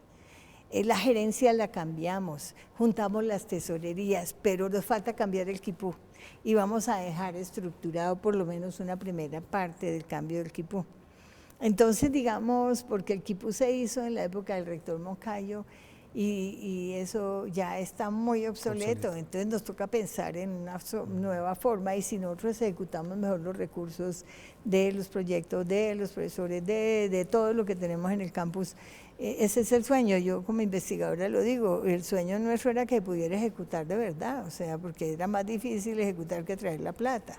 Y eso hemos tratado también de darle muchísimo realce también el trabajo colectivo, los centros de excelencia, todo lo de investigación, hagamos cosas juntas. Ahora han hecho los decanos sus organizaciones a través de sus áreas del conocimiento. Ahora se sientan juntos los de ciencias de todo el país, los de arte, los de ingeniería, y van tejiendo una comunidad en cada área del conocimiento, intersedes. Y sembrar ese proyecto Intersedes también queda sembrado, o sea, es que son muchas cosas que quedan. Sí vamos a dejar hecha la política de transición energética que ya está discutiendo, el nuevo reglamento de vinculación de docentes también lo dejamos, y de pronto una reforma del posgrado que también ya va para el Consejo Académico en su última vuelta y el superior, porque nosotros le hemos trabajado mucho a que no dilapidemos el tiempo de los profesores administrando posgrados, que eso lo hago en la escuela de posgrados de la facultad, y que los profesores puedan dedicarse a trabajar en investigación y con sus estudiantes. Profesora, usted ha dicho en muchos escenarios que la universidad está más allá de cualquier, digamos, interés político, de cualquier lineamiento religioso o digamos de otros intereses generales económicos en el país, y que llevamos más de 45 gobiernos siendo Universidad Nacional de Colombia. A usted le tocaron 3 gobiernos, le han tocado 3 gobiernos. ¿Cómo hace uno como rector de la universidad, como rectora de la universidad, para poder mantenerse en el liderazgo como institución de educación superior a través de distintos gobiernos y con distintas maneras de hacer también país, ¿no? Bueno, pues nuestra universidad es una universidad de Estado, y las universidades de Estado, como las catedrales, difícil que se acaben. Entonces, yo creo que a través de la historia de los 156 años de la universidad, y es muy lindo ver desde Ancísar, que fue nuestro primer rector, las peleas con el Congreso, primero porque le prometían un recurso y no se lo daban, que sigue siendo igual, y luego porque, bueno, ahora esperemos que nos llegue un poco más, que haya un cambio, y otra cosa que él planteaba siempre es que su facultad de artes no se creaba y no se creaba, y él se fue sin crearla, pero pues a los 7 años de haber fundado la universidad sí se construyó la Escuela de Bellas Artes. Entonces, digamos, esa pelea de él por las artes fue algo maravilloso también. Y luego vinieron muchos rectores importantes en la universidad, yo diría que humanistas como Gerardo Molina, José Félix Patiño, que entendió la universidad en toda su dimensión y que con una visión humboldtiana de la universidad, y había estudiado en Yale, él reestructuró totalmente la universidad, pero un tiempo importante fue el 36, cuando la Revolución en Marcha, sí, donde se crea este campus, y todo el mundo decía que lo sacaron de la universidad, la sacaron para el ostracismo, y realmente la visión que él tuvo de que esto iba a ser el centro de la ciudad. Entonces, ha habido con los liberales radicales, digamos, siempre como una afinidad en la universidad desde el inicio. Pero pues en la medida en que el partido fue evolucionando, que el país fue evolucionando, se termina el Frente Nacional y sigue habiendo gobierno, la universidad sigue existiendo. O sea, y sigue existiendo, unas veces más golpeada, otras veces más resucitada. Pero yo siento que que nosotros tuvimos el gobierno del presidente Santos, del presidente Duque, ahora el presidente Petro. Pues gobiernos diferentes y ministros diferentes y todo diferente. Yo creo que la universidad tiene resiliencia para mirar esto, pero yo creo que la clave es mantener nuestra cultura institucional, de tener alineados nuestros propósitos desde nuestra creación con nuestros valores de ética, probidad, transparencia, legalidad, solidaridad, amor por el bien común, y la gestión del conocimiento, que cada vez se va ampliando, porque las universidades primero solo daban clases, después daban clases e investigaban, ahora trascendemos a la sociedad, entonces cada vez venimos asumiendo más roles. Pero yo creo que una pieza clave en esto es no alinearse con partidos políticos como institución, no alinearse ni con partidos políticos ni con tendencias económicas y trabajar siempre por el bien común. Por el país. Que eso y por todo, por la construcción de nación y por el país. Y así vamos pasando, trascendemos un gobierno, trascendemos el otro, y siempre estamos parados donde tenemos que estar como universidad, con la dignidad de una universidad del Estado, que no se alinea, pero que tiene claro su propósito institucional. Nosotros trabajamos muy bien con todos los cancilleres, ¿cierto? Sí.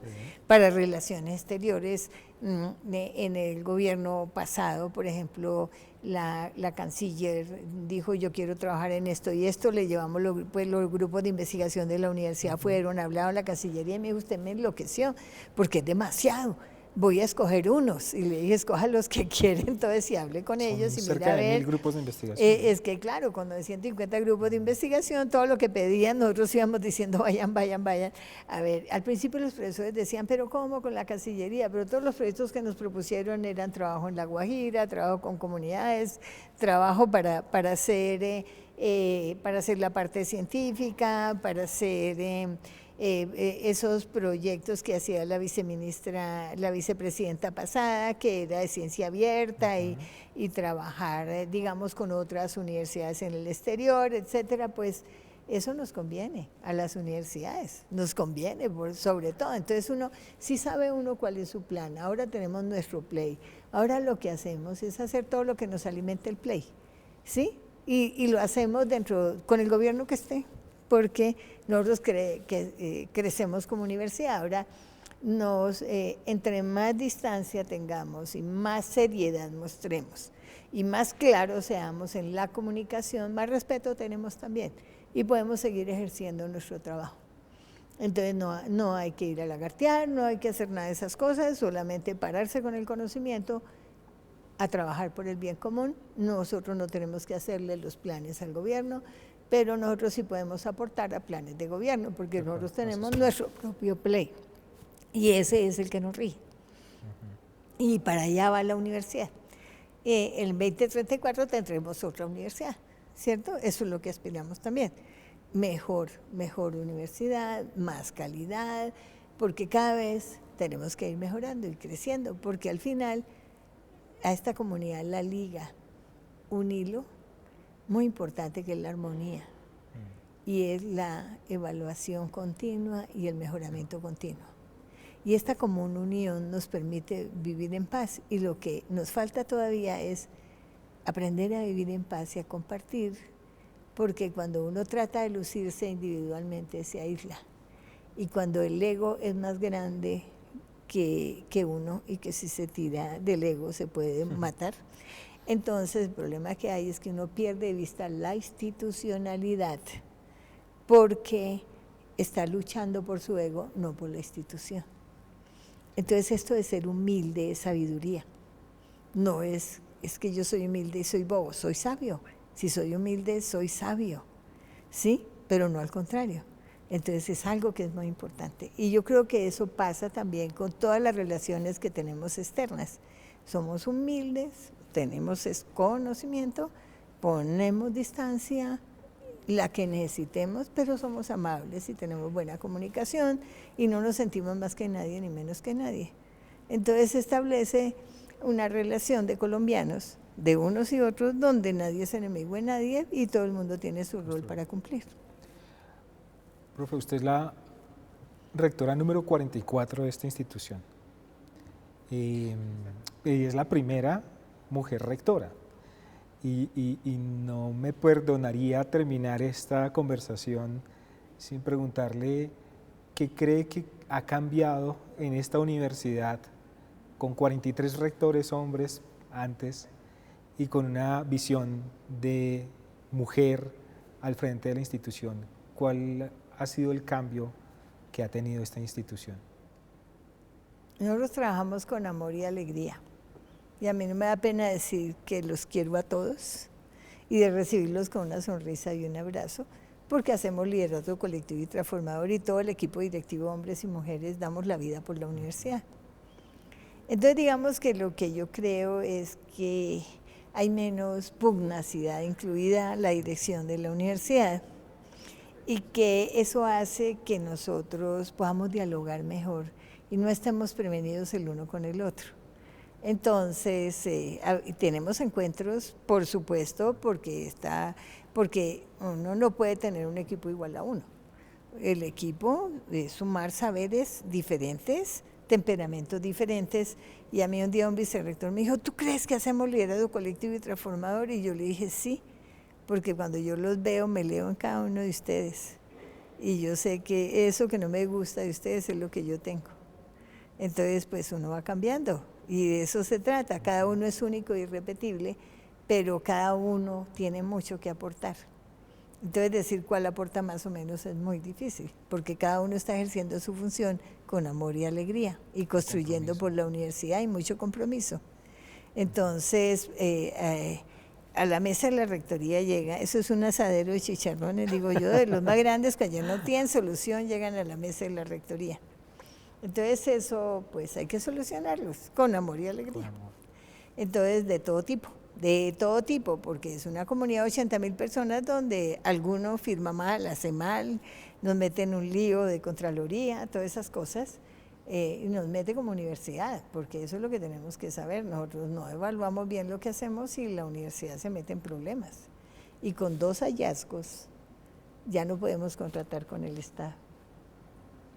Entonces, el esfuerzo que hay que hacer para entender eso, todavía no lo entienden todos los profesores, y sería bueno que lo entendieran, de que no hay que meterse en lo que uno no puede controlar de alguna manera, no puede liderar, no puede seguir y no puede mejorar, porque le deja el lío a otros. Claro.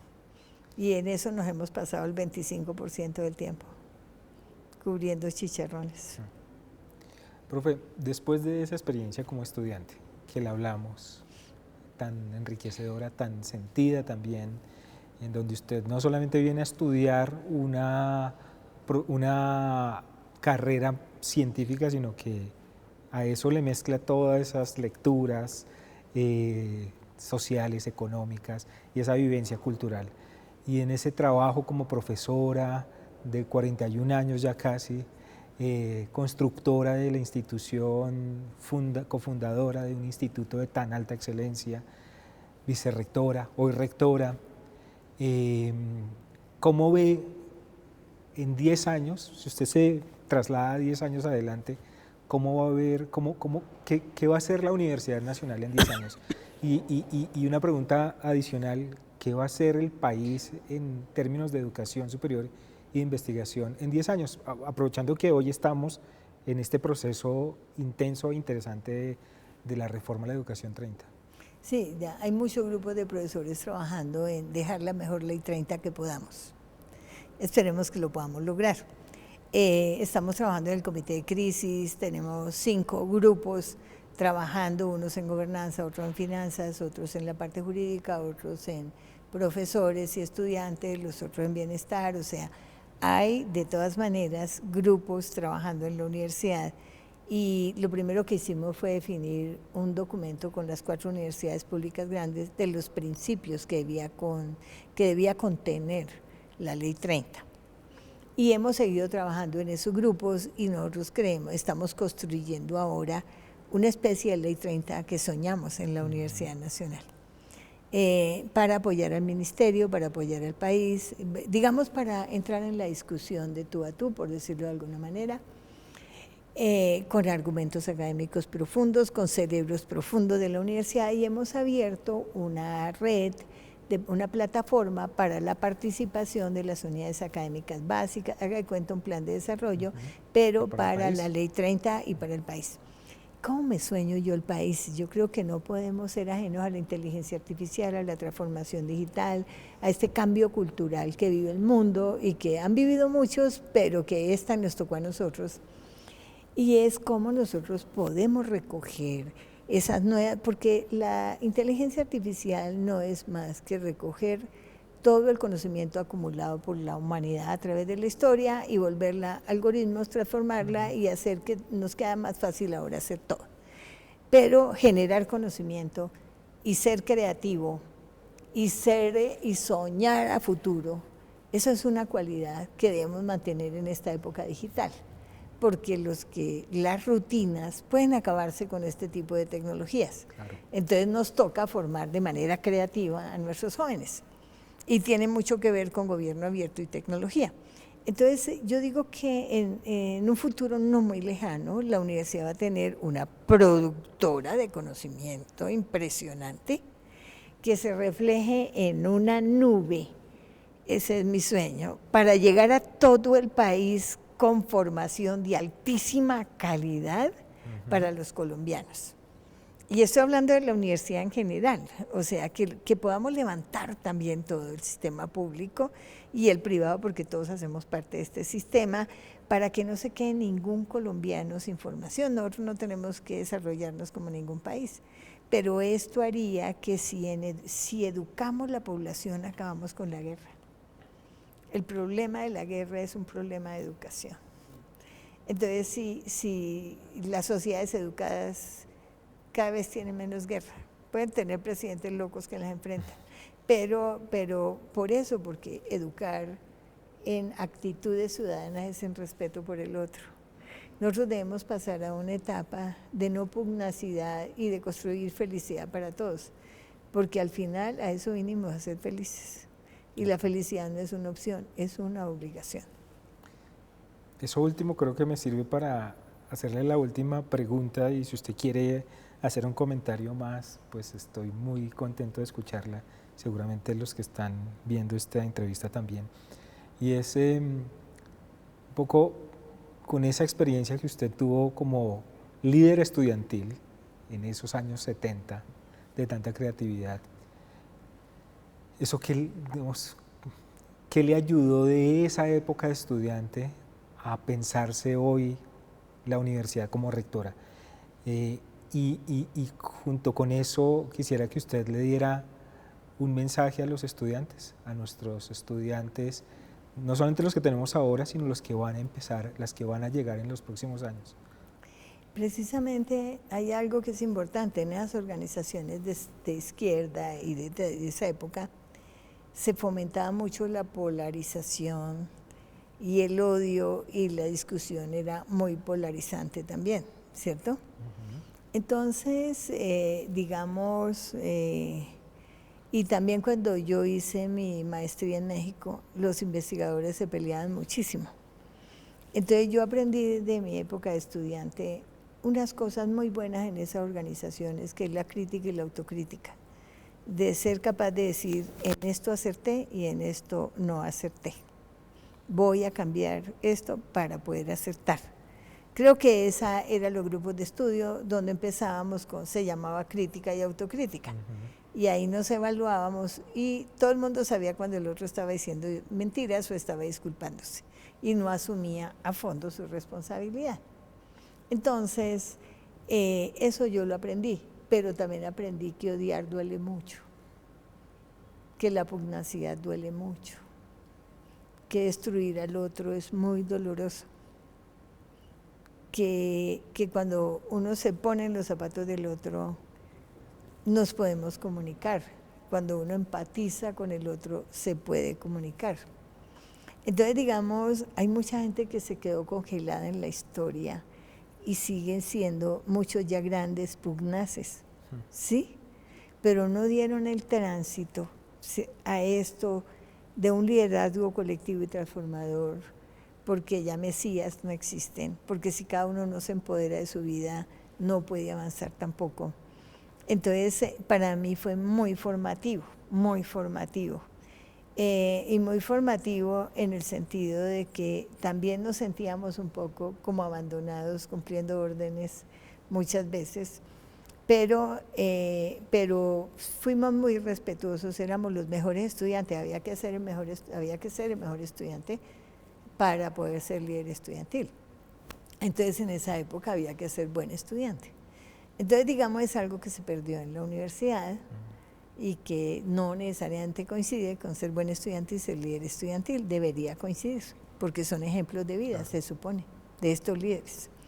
Entonces, uno diría, los estudiantes necesitan mucha información, porque ellos hacen un pliego de peticiones y nos ordenan cumplirlo en 2 días. Entonces no entienden que esta universidad es autogobernada, que tiene cuerpos colegiados, que todo hay que transitarlo en su espacio respectivo y que el Consejo Superior no le puede dar órdenes a nadie. El Consejo Superior está hecho para la estrategia de la universidad y para orientar la universidad hacia los destinos que son. Aprobar el PLEI, discutir sobre el PLEI, mirar cómo vamos cumpliendo el plan estratégico, mirar si estamos avanzando, pero el día a día no es papel del Consejo Superior Universitario, es papel de la administración y es un poco también la confusión que a veces se da en esos espacios. Si nosotros mantenemos la universidad con sus órganos colegiados y somos autogobernados, nadie nos está gobernando, somos los mismos académicos, ¿cierto? Entonces, ¿por qué? Respetemos los cuerpos colegiados, cada cosa la definimos en un cuerpo colegiado, el rector no define nada, todo tiene que venir transitado desde los cuerpos colegiados. Y el superior, si no viene en tránsito desde los cuerpos colegiados, tampoco aprueba nada. Entonces eso no es que yo me siente a pedir porque pedir es gratis, pero conceder necesita ética, probidad, transparencia, legalidad, mirar si hay recursos para hacerlo, mirar si está dentro del reglamento de la universidad y acordar qué cosas o cuál es el camino para la transformación y que sea ganancia para la universidad, no para el individuo, porque los intereses individuales deben estar por debajo de los intereses colectivos. Y en esta universidad Intercede lo que necesitamos es que los pedidos se hagan para todos los estudiantes, no para un pequeño grupo y favorecer su grupo, claro, sino que se haga para todos los estudiantes. Entonces a veces quieren decidir pequeños grupos la vida del resto de la comunidad y eso no se vale, porque además de los estudiantes nosotros tenemos los administrativos, pero primero que todo los profesores, porque los profesores, yo llevo 41 años acá, los estudiantes pasan 5 años y se van. La responsabilidad de ellos con la institución es mucho menor que la nuestra. Entonces los profesores son los que deben estar en los cuerpos colegiados, diciendo por dónde va la universidad, ¿cierto? Y bueno, y las representaciones también, porque los estudiantes deben estar, los profesores, los egresados, todo el que quiera puede estar. Pero las decisiones se toman en los cuerpos colegiados, la institucionalidad. Entonces eso nos falta eso. Pero yo le diría a los estudiantes que todos los días se pregunten cuál es la responsabilidad con ellos mismos y con la sociedad. Esa es la reflexión que tenemos que hacer día a día. ¿Cuál es mi responsabilidad individual en el colectivo donde habito, mi familia, mi espacio, ¿cierto? Y con la sociedad, porque uno se define en torno a la sociedad. Si no viviéramos en sociedad no necesitamos cédula, porque ¿para qué? Si cada uno es único en el mundo, entonces no nos podemos sentir únicos en el mundo, nos tenemos que sentir parte de un colectivo que hay que respetar y que hay que trabajar en armonía. Y que las representaciones no son para criticar, para ponerle el palo a la rueda, sino para construir. Y eso lo tenemos que cambiar, es un cambio cultural profundo que tenemos que hacer, porque eso lleva años en la universidad. Y como decía el profe Patiño, esta universidad, ¿por qué es tan pugnaz? O sea, somos intolerantes y decimos que construimos en medio de la diversidad y lo tenemos que lograr. Y yo sé que lo vamos a lograr y en 30 años va a ser una común unión que trabaja para el país y de las cosas que yo sueño es nosotros producimos conocimiento para la plataforma, como decía, para que podamos llegar a todo el país. Estamos estructurando un instituto de asuntos públicos y comunicación estratégica mirando al futuro de la universidad. Ese grupo se dedica a mirar el futuro de la universidad, de lo que estamos soñando futuro. Y hay que trabajar mucho en la ética y mucho en la parte filosófica, porque nosotros necesitamos saber que la tecnología es una herramienta y cómo los seres humanos podemos transformar nuestras vidas de manera creativa y no ser esclavos de las máquinas.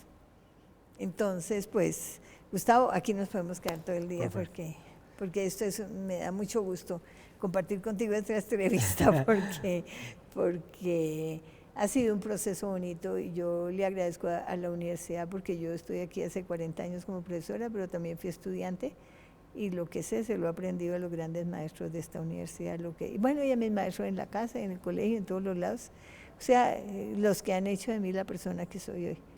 Pero cada maestro, Falsborda, Antonio García, todos estos grandes maestros de la universidad que nos enseñaron a trabajar en comunidad y a pensar en las comunidades, que fueron pioneros en esas áreas, nos han enseñado mucho, mucho, mucho. Pues, profe, nuestra responsabilidad como universidad es seguir aprendiendo. Muchísimas gracias por esta conversación. Por supuesto. Muchísimas gracias. Muchas gracias.